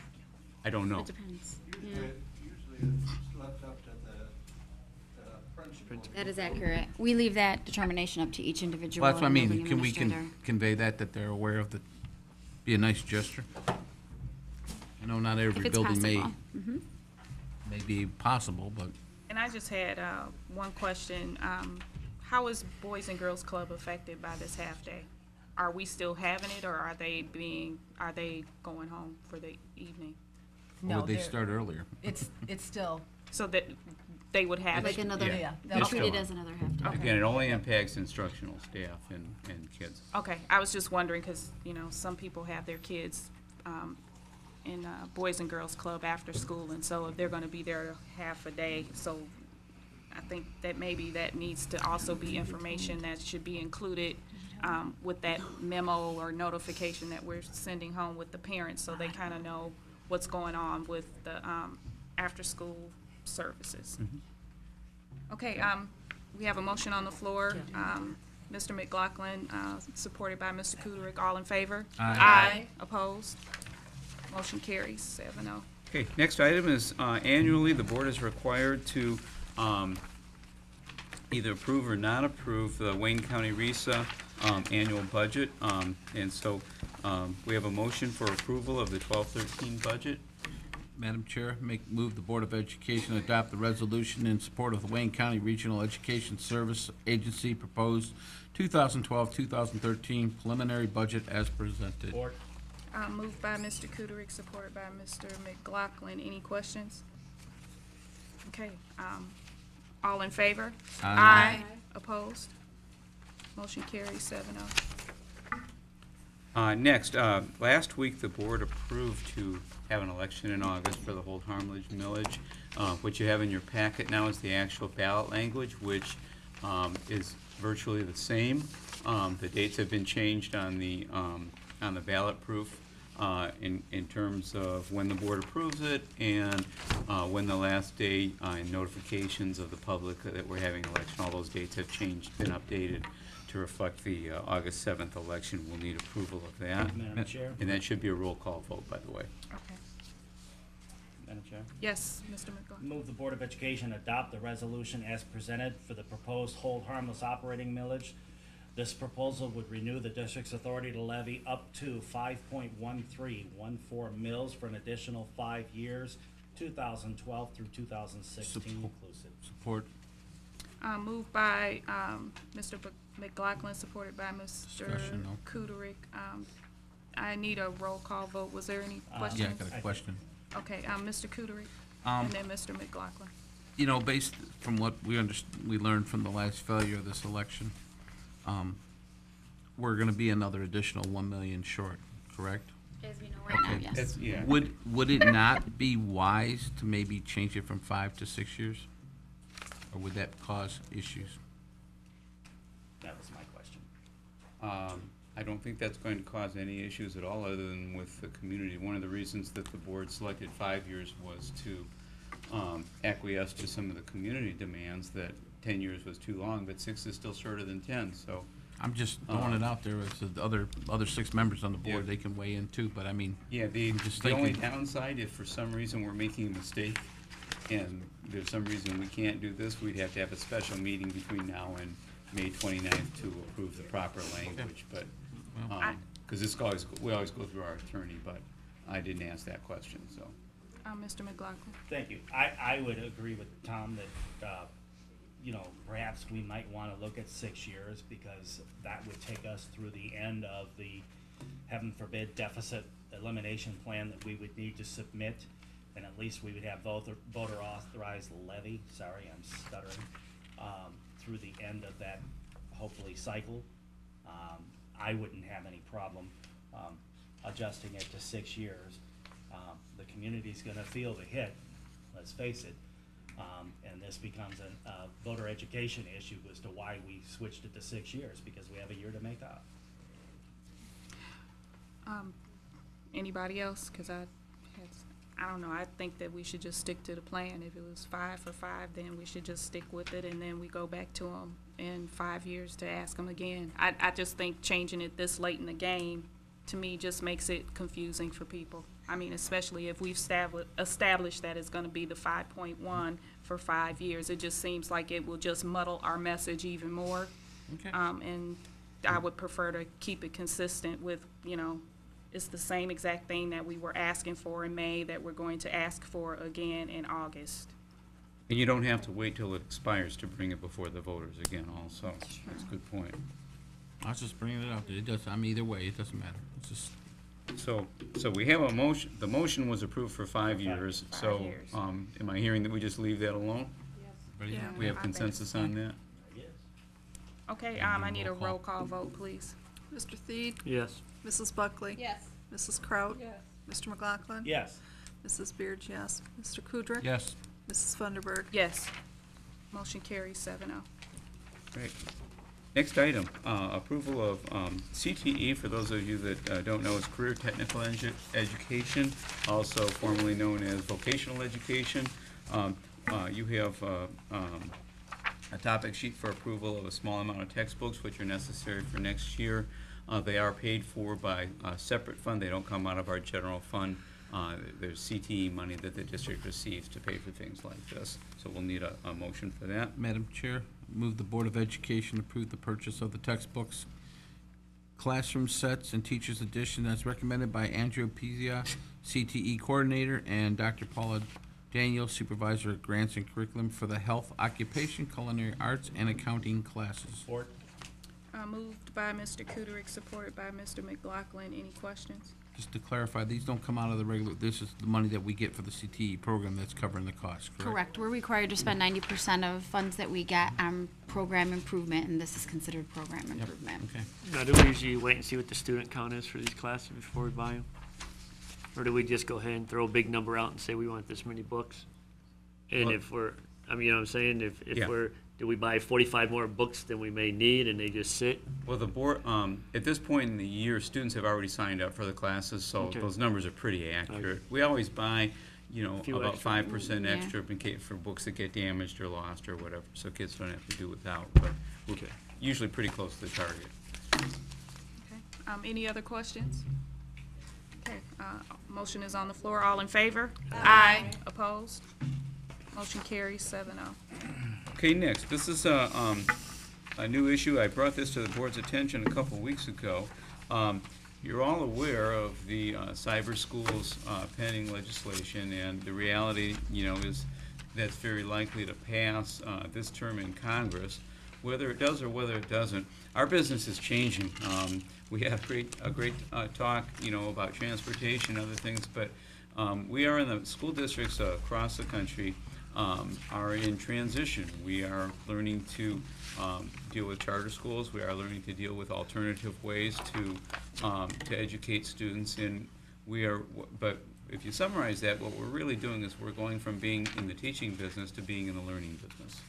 Kids learn different ways, and the public is demanding that we provide different learning opportunities for children. In this district, I'm proud to say that we've been using technology to support learning for many years, since I think the first technology bond was maybe 99 or 2000 that the district passed. That was the beginning. But one of the places where we need to establish a foothold is with cyber schools. All right, and so Oakland Schools, it's the intermediate district in Oakland County, has launched a program, and they've been approved by the state to offer a cyber academy, which they call the Virtual Learning Academy. And the concept is this: this is not for everybody, and this is not to replace K-12 education. There is a group of students across the state and across the country who are homeschooled. These children really don't have access to public education. It's their choice not to have that access, all right? However, one of the things that we can do as a K-12 entity, especially in Michigan, because our legislature is likely to authorize private companies to come in and reach this market, is why shouldn't public schools reach this market too? So the concept is this. We would extend an opportunity to homeschool kids in grades kindergarten through 8th grade who live in Romulus to join this cyber academy, the Virtual Learning Academy, at no cost to them. What's really nice about this is that if they need a computer, it would be provided free of charge. If they need internet, it would be provided free of charge. Of course, they sign acceptable use agreements to make sure that, and there are other provisions. Parents have, or somebody has to supervise those children at least 5 hours a day. And the concept, we are now providing an education for those children, so we would receive the foundation allowance. We do pay a substantial portion of that foundation allowance for the cost of the program, all right? Is this going to solve our budget problems? No, because there aren't that many homeschool kids out there who live in Romulus. However, if we don't offer this, many of them will go elsewhere. And through school of choice, they'll enroll in neighboring school districts. So I want to get our foot in the door. So what this authorizes, we have a timeline with Oakland Schools because they want to start up with the start of next school year, which I think is a good choice. And I've worked with them pretty directly on this. I'm pretty aware of maybe not every little detail, but a lot of the details. It's a terrific concept. The company that's providing the curriculum is very well regarded among non-for-profits. What we don't want to have happen is some for-profit company to come in, take our kids, and basically exploit them, because many of the profit companies are about making money. We're not really doing this as a moneymaker. We're doing this to provide education, and we will incur some costs, which should be covered by this business plan with Oakland Schools. So what I'm asking the board to do is to authorize me to, once I complete my research, to sign an intergovernmental agreement with Oakland Schools, and you have a copy of that. And again, there is nothing in there that replaces our staff or supplants anything that we're currently doing. This is to pick up access to children that we no longer have access to. That's what this is about. So I'll need a motion, and then if we have discussion or questions. Madam Chair, move the Board of Education authorize the superintendent to sign the intergovernmental agreement with the Oakland County Intermediate School District to provide virtual learning opportunities for K-8 Romulus residents that were homeschooled, or that are homeschooled, sorry about that. Support. Mr. McLaughlin, moved by Mr. Kudick, supported by Mr. McLaughlin. Are there any Discussion. questions? Mr. McLaughlin, you have the floor. Thank you. Couple of questions. The one that's, I guess, kind of redundant, is this not provided by Wayne Risa, and that's why we're going to Oakland? No, it's actually a collaboration, and I neglected to mention that. Because it says that on the cover sheet, but the agreement doesn't mention Wayne anywhere. It does in the very first, oh no, I'm looking at the letter. It may not, but it's actually open to Wayne, Oakland, and Macomb, but also any district that shares a border with Oakland schools. So Lapeer County, Washtenaw County has an option. So does Genesee County. But it was designed. The concept came from Oakland schools, but all the ISDs around were in on it. You know, I mean, let's call it what it is. Oakland's getting an advantage for doing this. It's They're helping really their not budget doing too. it as a moneymaker. And if you look at, I'll share the budget with you once it's finalized. Right now it's confidential, but they're really not. Their goal is just to cover their costs, but again, getting our foot in the door and helping the local districts get their foot in the door. I agree in concept. I'm concerned about us just limiting it to homeschool. Is that the legal requirement at this point? That's what they were granted the seat waiver for, so we don't have any choice there. Unless it we doesn't mean apply for a seat waiver, or well, it doesn't mean that it couldn't grow. I'd have to research this, but again, this is a business that's new to all of us, and so we're all going to be learning a little bit as we go. I think this is a good first step. And I agree. One of the things that happens if we open this up is a school district has, there's two things that you have to employ. You have to employ a superintendent, and you also have to employ instructional staff directly.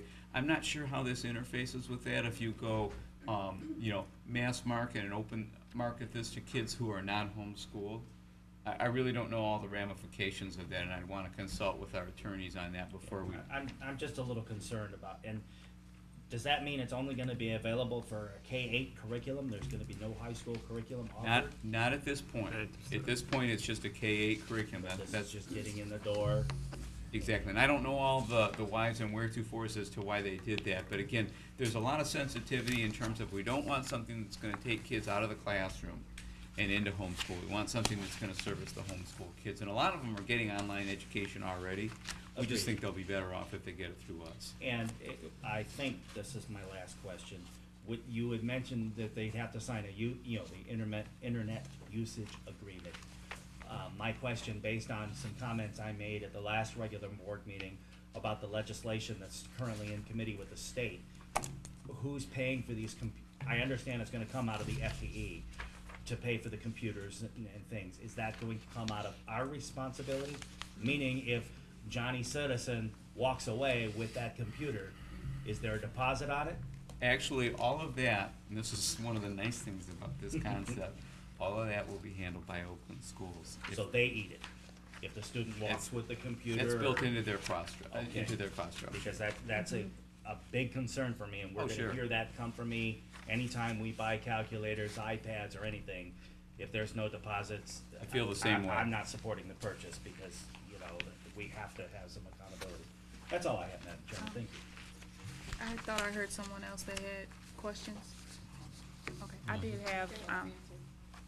I just had one question. As far as, will those students then report to a classroom for some type of monitoring? Because I saw in here that you have to have an administrative type, one administrator. So what does that look like for our side? And They have to take a certain number of tests, and those are not taken at home because again, we need to know who's taking the test. Okay. And as far as the actual location, I don't think it's been determined whether it would be, whether we would administer that right in Romulus or whether it would go to Wayne Risa. I don't imagine they're going to go all the way up to Oakland County ISD, which is on the very north end of Oakland County. I I think would they're, think the RISA would have a lab set up. yeah, you know, they have classroom space in their annex, but I don't have the details on that yet. That's Okay. something we're still working on. So that's forthcoming. And then as far as us, so then that would be handled on Wayne Reese's end and not on our end. So we wouldn't be using our teachers to facilitate that. Am I You know, correct? I or- can't say that for sure, but I didn't get any indication of that in reading through the IGA, that it would be our staff. Okay. Oakland schools, there's a ratio of, I believe it's 1 to 40 teachers Yeah, to that's what I students. was- And Oakland schools those staff would be employees of Oakland schools. So I imagine when it's assessment time, those staff would come down to wherever the students are taking the assessment. I just don't know for sure. Right. Okay. Any other questions? Okay, we have the motion on the floor. All in favor? Aye. Opposed? Motion carries 7-0. Okay, next action item, Board Policy 8260, which is the anti-bullying policy. Again, required by Michigan Legislature that the board approve an updated bullying policy. We had a first reading last week, and again, you're approving it as written, so it's there. If anybody has any questions about the bullying policy, it would behoove us to answer any of those questions before the board takes action on that. Madam, you need a motion now? Yes, please. Madam Chair, I move the Board of Education approve the second reading and adoption of the proposed revision of policy as followed, bullying, policy number 8260 of the Board of Education as presented. I heard Can we hear it Kraut again? and Buckley. They're in I know harmony- that they're was in a harmony twins. over there. You give it to Sandy. Kraut. That was good. Can we do that again? Right. Any questions or discussion? Madam Chair, I just want to make a point. We talked about these in depth. We had special meetings regarding our policies and this one in particular, so that's why there's no questions tonight, because we've already done our homework on these. Thank you, Mrs. Buckley. You're welcome. Okay, all in favor? Aye. Opposed? Motion carries. I'm sorry. Madam Chairman? Yes. Did we decide that was gonna be distributed wholesale through the district and sent home? Oh, Did we yeah, we make did that ask decision about yet? that. It will be publicized. We didn't decide on how or whether it's paper or anything else, but we'll come up with a plan. I just think it's really important. I agree. Even if it's a one sheet telling them to log on to the website to read the entire policy, I think, that might be a way to help send it home with report cards. There you go. I'll shut up now. Thank you.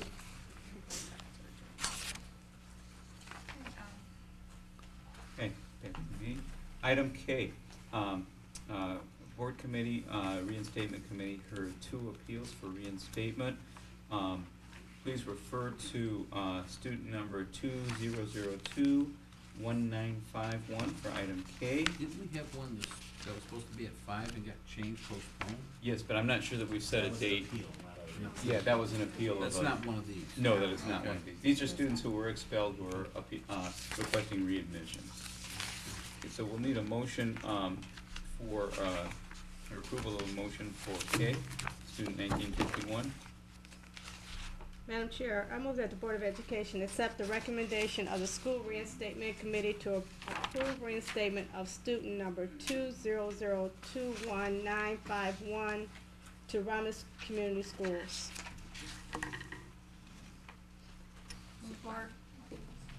Moved by Mrs. Buckley, supported by Mrs. Beard. Any Question. Mr. McLaughlin. Thank you. It's not really a question, it's just a statement, Madam Chairman. Yes. With all due respect to the reinstatement committee that viewed this, I'm looking at a student that admitted to attempting to sell drugs in our school, and I'm looking at Facebook posts of him advertising such sale. Sorry, I don't agree. Thank you, Mr. McLaughlin. I served on the committee to reinstate this student, and I think one of the things we always talk about, second chances, and this student has a good support system in place. His parents have changed how they parent, and so, it was, I think, comforting to see that he was sincere about wanting to make sure that he did it right the second time around. You know, we asked him some very challenging questions during his interview, and so that was one of the reasons that the student is being reinstated. I've got a couple questions. I know we can't go into too much detail, but you said he had a very good support Yeah. behind him. Yeah. But I'm looking at one case in here where he's admits to smoking marijuana. Another case shortly later, valued possession of marijuana. And I'm looking, that's a maybe 5-month period in between. And Facebook postings about it. Where was the support staff now? And that, again, that's one of the things that we question both the student and his parents. And not only has the student gone for counseling and rehab, his parents are also in a program to support good parenting skills so that they can be better abreast at what's going on in their student's life. You know, again, we asked them some really hard questions, and the whole panel felt that they were satisfactory, and the student is ready to get back to having an education, and one without the use of marijuana. So, Madam Chair, I'm sorry. Mrs. Buckley. Go ahead. There was 7 members on this committee, Yes. all of who were administrators or parent or, okay. And he has a, I wasn't on it. the student has a very My strict name's there, but it wasn't me. set of guidelines to adhere to when he returns. So it's not just, this person is not just kind of coming back willy-nilly and will just kind of have free reign of the high school. He will, he has a specific plan put in place, and that if it's, if he transgresses, then he's gone. Madam Chair. Mr. McLaughlin. At the risk, I just wanted to respond to 2 things. I'll do them in reverse order. We have another situation that we're gonna talk about in a few minutes where a student did have a plan of action, and then afterwards that student had well over a dozen transgressions. So I wouldn't necessarily say that if there's a transgression, he's out, because that hasn't been history. But going back to the earlier comment, and I'm not gonna read this letter because that would violate way too many problems, because there's about 6 students named in this statement that's signed by one of our high school students. But the last sentence drives it home for me. I know blank is trying to sell some weed to anyone that will buy it. It does it all the time, and I'm sick of it. I'm sick of hearing this from students. I'm sick of hearing this from parents. That's why I have the hard line I do about it. You don't advertise stuff for sale on Facebook and claim it's just a phase.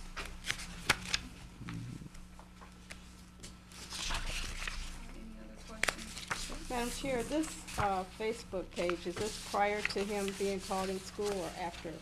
What led up to it. This is all what led up to his suspension? From the timeline, that seems like what I'm getting. Right. So this didn't happen after? Afterwards now. Okay.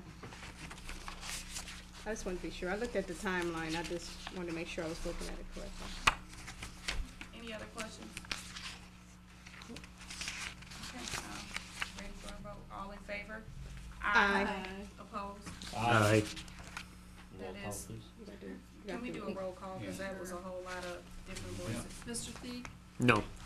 Mrs. Buckley? Yes. Mrs. Kraut? Since I wasn't there, I'm gonna go on the recommendation of the committee that was, I'm gonna vote yes. Mr. McLaughlin? No. Mrs. Beard, yes. Mr. Kudrick? Nope. Mrs. Funderburg? Yes. Okay, motion carries 4-3.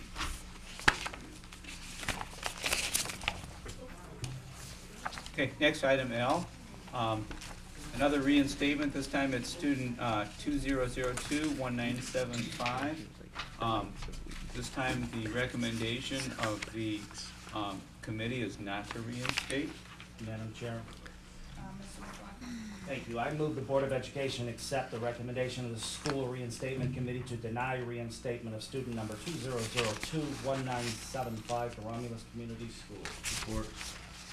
Moved by Mr. McLaughlin, supported by Mr. Kudrick. Any questions?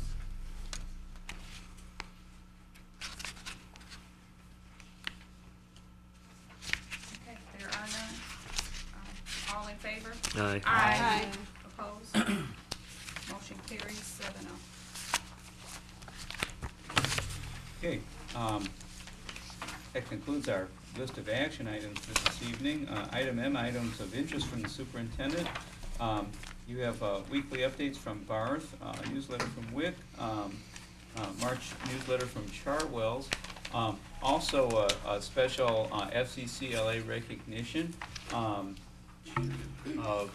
our FCCLA coordinator, Mrs. Betty Santos, who's been invited to attend a national conference free of charge to receive a special recognition for all the work that she's done pre and post-retirement. In addition, you have a thank you note from the Barth fifth graders related to their science camp experience. I spoke with Mrs. Bolka late last week, and again, it was a wonderful experience for the children that participated. Great opportunity. And something to add to my list that's not on yours. On Saturday, Romulus Middle School and Hale Creek staff had a community involvement seminar. This was one of those things that was done in conjunction with the Priority Schools campaign through the National Education Association. One of our teachers, Julie Herchert, was sent to a conference, again free of charge, to take the training, and she and support from the NEA were in servicing about 30 teachers who came on a Saturday morning, I think it was from 9 o'clock to 1 o'clock, to learn more about how we can engage our community. We all know that we struggle with that in Romulus, and I'm very happy to report that some of our teachers are taking the reins on this and looking for ways to reach parents that sometimes are difficult to reach. And that concludes my report for tonight. Thank you, Mr. Weiss. Next on the agenda is communications and expression from the public, and I don't have anything in front of me. Ms. Tenney. Could you come and get the mic, please? Thank you. She knows the drill. Right. She's going to be here till 2025. Okay, I just have like one question, but it's a very important question. You alluded to the fact that we lose around 200 students a year. How am I going to convince my kids to stay here? And I mean, I'm not being, I'm not trying to be sarcastic or anything, but I mean, August, wow, that's like right there. How can I, whenever I go out and say, hey, you've got to vote for this in August, how can I convince them? Please stay. I'm really looking for direction. I think it's something that we have to look at, because I can see some kids, whenever they hit me up with these questions tomorrow, be like, I ain't staying here. I'm leaving, man. I'm going to Wayne. I'm going to Belleville. I'm going to Huron, because I can't wait that long. Yeah, can you help me out with this? Yeah, thank you. If I can, I'm not going to speak for anybody else here at the table, but that is weighing on my mind, because if we lose an additional 200 students, there goes the $2 million we save. However, none of us has a crystal ball, but I'm not trying to be sarcastic with you or anybody else, but I've been posed this question at least 24 times since last Wednesday about sports, and my kid's just going to transfer to play sports. Check with the Michigan High School Athletic Association. No, you're not. Exactly. They're not. If they're a junior or senior, they're not going to transfer schools to play sports, because the other school can't allow them to play. So, there's some intricacies in there, but there are rules about residency and how long you live somewhere before you can play to represent that school. So it's not like I want that pendulum hanging over our children, but how do we convince them? We implore with them how important August 7th is. Are you And gonna have then- a town meeting? Lots of them, hopefully. Okay. Yeah, I mean, I would say, again, not speaking for the other members of this board, but if the millage passes on August 7th, I would imagine we would do the same thing and have a meeting the very next day or pretty darn soon. Right, oh, yeah. And get the ball rolling so that everybody knows what's Get back. coming August 8th. Right. So that's not a problem. We want to work with the community and we need your help, and I know you will. Right, yeah, you know, I just want to be able to convince my parents, like, please stay here, please, you know, to offer to stay. The math is very simple. If our employees can each get 10 positive voters to vote, this will pass twofold. But I know what some of my parents are gonna say, especially elementary.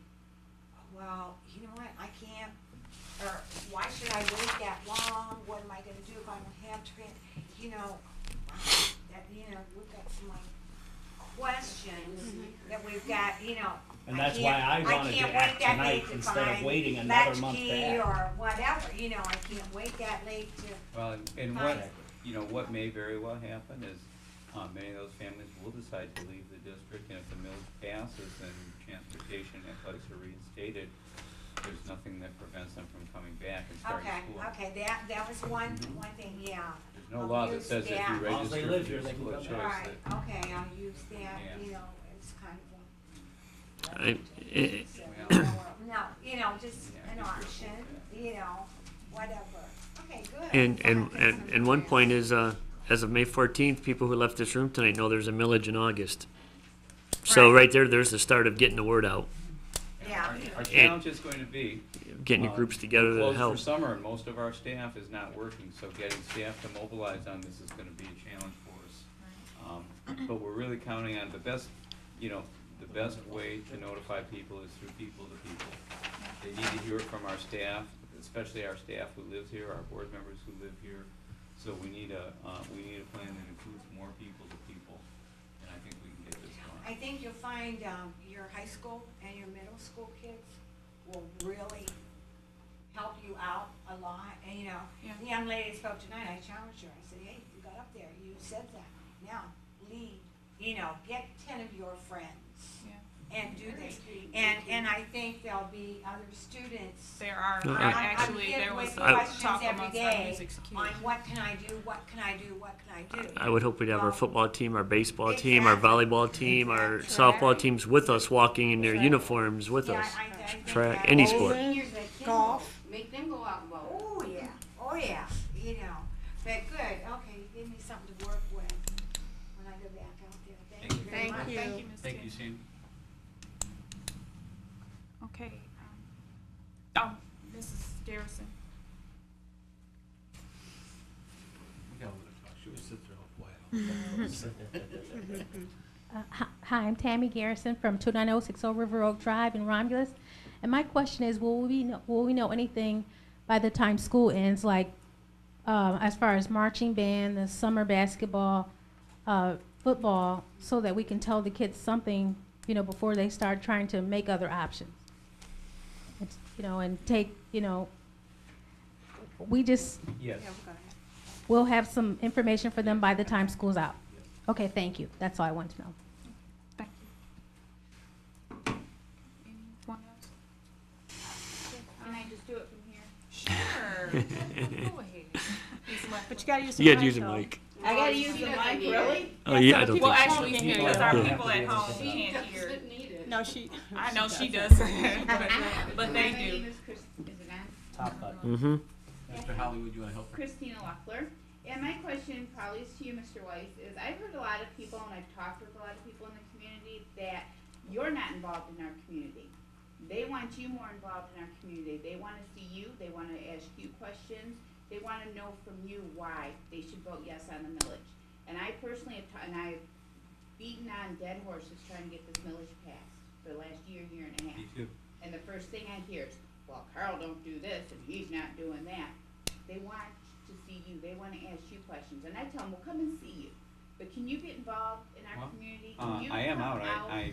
I normally attend events at all the schools. All right, that's your school parents, but you need your parents that don't have children in school. I- Those are your most important voters right now in the community. It- I don't have any children I am in open school. to any events that people suggest that I attend, I'm more than, if I can do it. Well, maybe you I'm more need than to happy do some of your own events. Get out, get the people out, We- tell them I'm going we- to be We here. have, and I'm not being defensive, I'm just telling you, we only know what we know. We've had stakeholder meetings, we've put ads in the paper soliciting for people, and people just don't come to see us. So our best bet, and actually, what you're saying is kind of contrary to research. I'm glad to do that. The board knows, and most people know, I'm not really selfish with my time. Both my kids are away at school, so it's not like I have to get home really fast to meet the bus or anything. But people want to hear about the millage from people that live in the community, because they know that I don't live here and I don't vote here. And many people look at that as me just looking after my job or the job of our employees in the district. But I've always been happy to meet with groups. I've attended Rotary in the past. I've attended city council meetings. We've attended Romulus Chamber of Commerce. All those kinds of things. We put our literature everywhere that we can think of. So I guess Christine, I need your help in terms of what kind of event would you like us to plan where we can get more people? Well, have you gone to the senior citizens, the 2 senior citizens, and talked to them, make sure they've had rides? We go over there, they get, all the absentee voters, especially the seniors, get letters from us right around the time that the AV ballots go out, and then we usually come over with some kids and some cookies and give a little pep talk on the millage and why we need it, and answer Most any people questions. that are like very negative right now, they're going to stay negative, and a lot of it is, they're not they haven't been in the schools, they haven't gotten in the schools, and like a lot of this started last week on Facebook, and I had my little rant, and I'm not done, I was going home and speaking again tonight towards them, but these are the people that sit in their house, and they complain about what's not going on in the schools, but they will not get involved. Well, and my that's- children are doing this, and my children get this, but their children are, and I'm sorry, but their children are the ones that are starting a lot of it. And that's a classic example of destructive conversation. Constructive would be, what do you want us to do next time? Give us some specifics, and I say, we'll do them. We have a stakeholder group that we'd like more people on it, especially non-employees. But we do hold, we held 3 meetings last time. We'll hold meetings. We'll go to things. My staff has always volunteered. We've met with the Ministerial Alliance to help get the word out.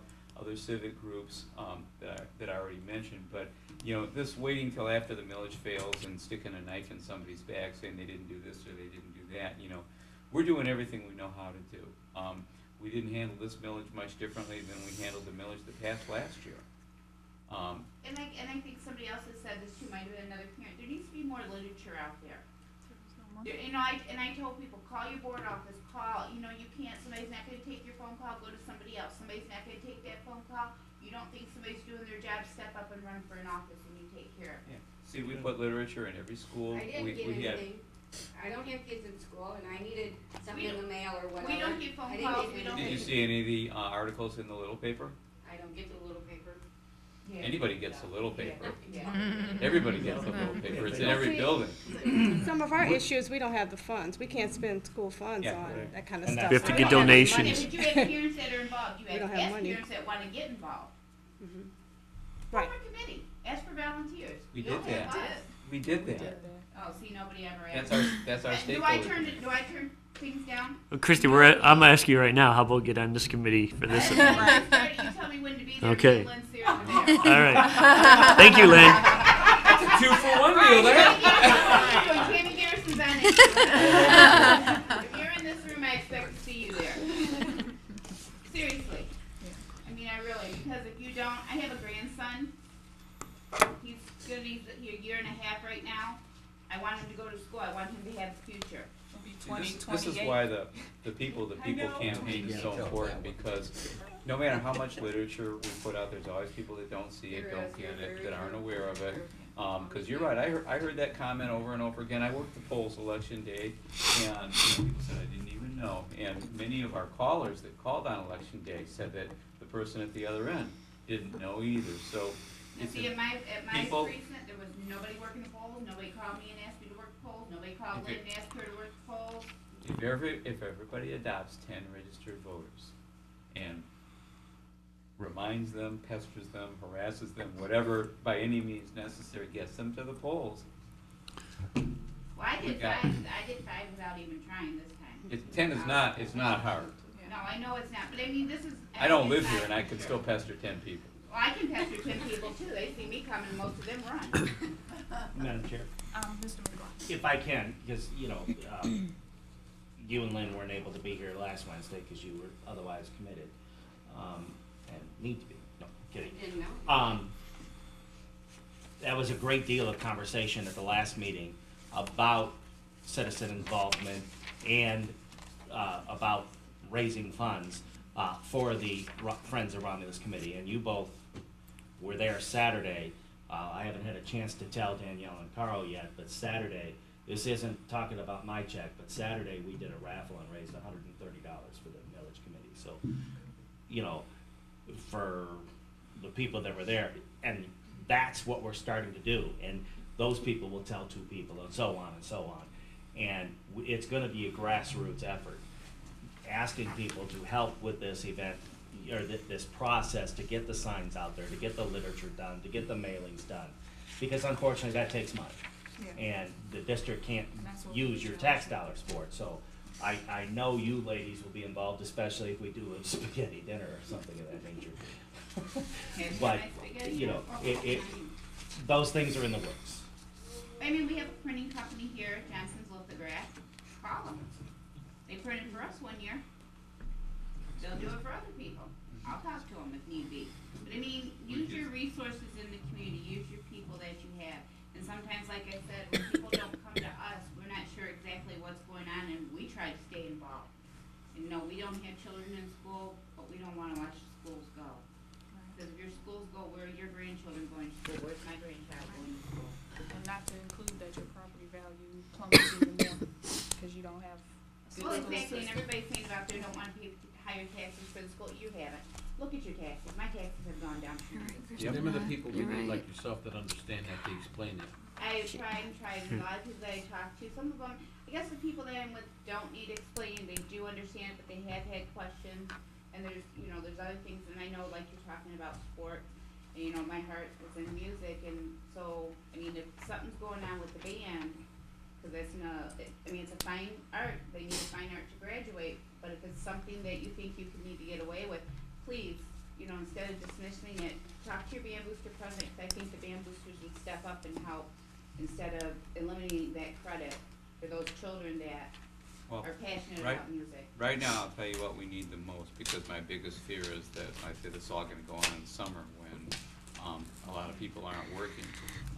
What we're trying to do right now is put databases together of contact information, so just a list of phone numbers, names, and emails of the band boosters, and any other groups, if you can send them over to Anna, or give them to the secretary in the high school, because I know you have that. But once everybody's gone for the summer, it's hard for us, and we're getting better at Facebooking. Mike Hansen was kind of taking the lead on that, and did some of that. But the more of that kind of information we can do, you know, using the internet is going to be real helpful to us this time around, because we're going to lack the people power in the district. So You are, but anybody that wants to keep their job, they're gonna be out there pounding. I hope so. Like anybody else that wants the schools in the I hope community. so. I hope so, because this can be a real positive campaign. This is about restoring things that we want to have now, and it can be very positive. I remember my first year in 7th grade, they took away transportation. I walked to school. I walked to the middle school. Then I had to walk 3 years to high school. So be thankful for your buses, and you don't want to get rid of them. Well, one thing is the first meeting we have on the millage, we need to pack this room. And instead of like the stakeholder meetings we had 7 people here. And a lot of it was all employees. I never hear anything about a meeting Wednesday. We will make sure you do. Yes. And if you She need, got an email. and if you need information, just pick up the phone and call us. Everybody in the board office knows Well, that enough. was kind of a fast meeting, but I didn't hear about it. Well, the meeting on Wednesday was He had it actually set up. planned when we first came up with the battle language, believe it or not. It was amazing how many people realized that meeting was gonna go, but they didn't realize the election. That's what really puzzles us. And it even said on there if the millage didn't pass, You know, this is put what on we if would it didn't do. pass, but they knew that meeting was gonna go into effect. And We were doing a spaghetti dinner that That's night fine. when you guys were here. So I'll take $7 from everybody that was here. No problem. Thank you very much. Can you bring some spaghetti? Romulus Band Boosters. No problem. Okay. Thank you. Reel it in. Okay, was there anyone else? I sent my Okay, check. we are at questions and or concerns from board members. Start, with Mr. King. Nothing. Nothing at this time. Thank you. Mr. McLaughlin. Yes. No, honestly, I've run my mouth enough tonight, except I'm sorry I poured my water all over you, and our thoughts and prayers will be with you tomorrow. Please keep us posted on how you're doing, and we look forward to having you back here very quickly. I hope so too. Mrs. Beard. I don't have anything, but I just I haven't said a whole lot. I kind of mirror what everybody has been saying here. Instead of sitting here saying ditto, I kind of sit here and nod my head a lot. I just want everybody to know that I am in agreement with my fellow board members. And I support the decisions we've made tonight. Mr. Cooter. Just hope everybody that was here tonight, when the room was packed, gets out and helps us pass this. It would be great.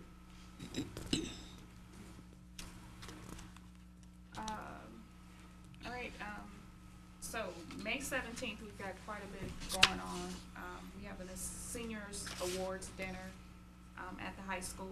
I want to say it's at 7 p.m. May 25th. 17. Oh. May 17th. Thursday. It's Thursday, right? Okay, yeah, 17th. The 17th also, we have a third Thursday family night at the Romulus Middle School. And then on May 25th, which is a Friday, there will be a half a day for students and teachers. And that's right before the Memorial Day weekend. And that includes my report. And we still need to go into executive. And we still need to go into executive session. May 24th is the spring concert at the high school for the band and the choir. And then The 22nd. 30th is the band banquet. I can turn it over. And then the May 22nd is the middle school. I think they're having their spring concert as well. So that's on a Tuesday for the middle school, May 22nd, and then the 24th is Thursday for the high school. And actually, it will be our high school and our choir will be performing that And May evening. 30th, don't forget the band banquet and also the opening. And then the band banquet is May 30th. Yep, that's on Wednesday. It's the opening of the play. Oh, yes, and then we have a play. Man, we got a lot going on in May and June. So May 31st is, the high school is doing a production of The Wiz. That will be May 31st. And then also on June 2nd, they have a 2 p.m. and a 7 p.m. Performance. Ooh, that's a lot. Madam Chair, make a motion, we go on the executive session for negotiation. Support. With what unit, or for what unit? Paris? Paris. Thank you. I knew that. Motion by Mr. Kendrick, supported by Mrs. Buckley. May I have roll call, please? Mr. Peak? Yes. Mrs. Buckley? Yes. Mrs. Crowe? Yes. Mr. McLaughlin? Yes. Mrs. Beard, yes. Mr. Kudrick? Yes. Yes. And no action will be taken after the board meeting, but we do need to clear after the executive session. We do need to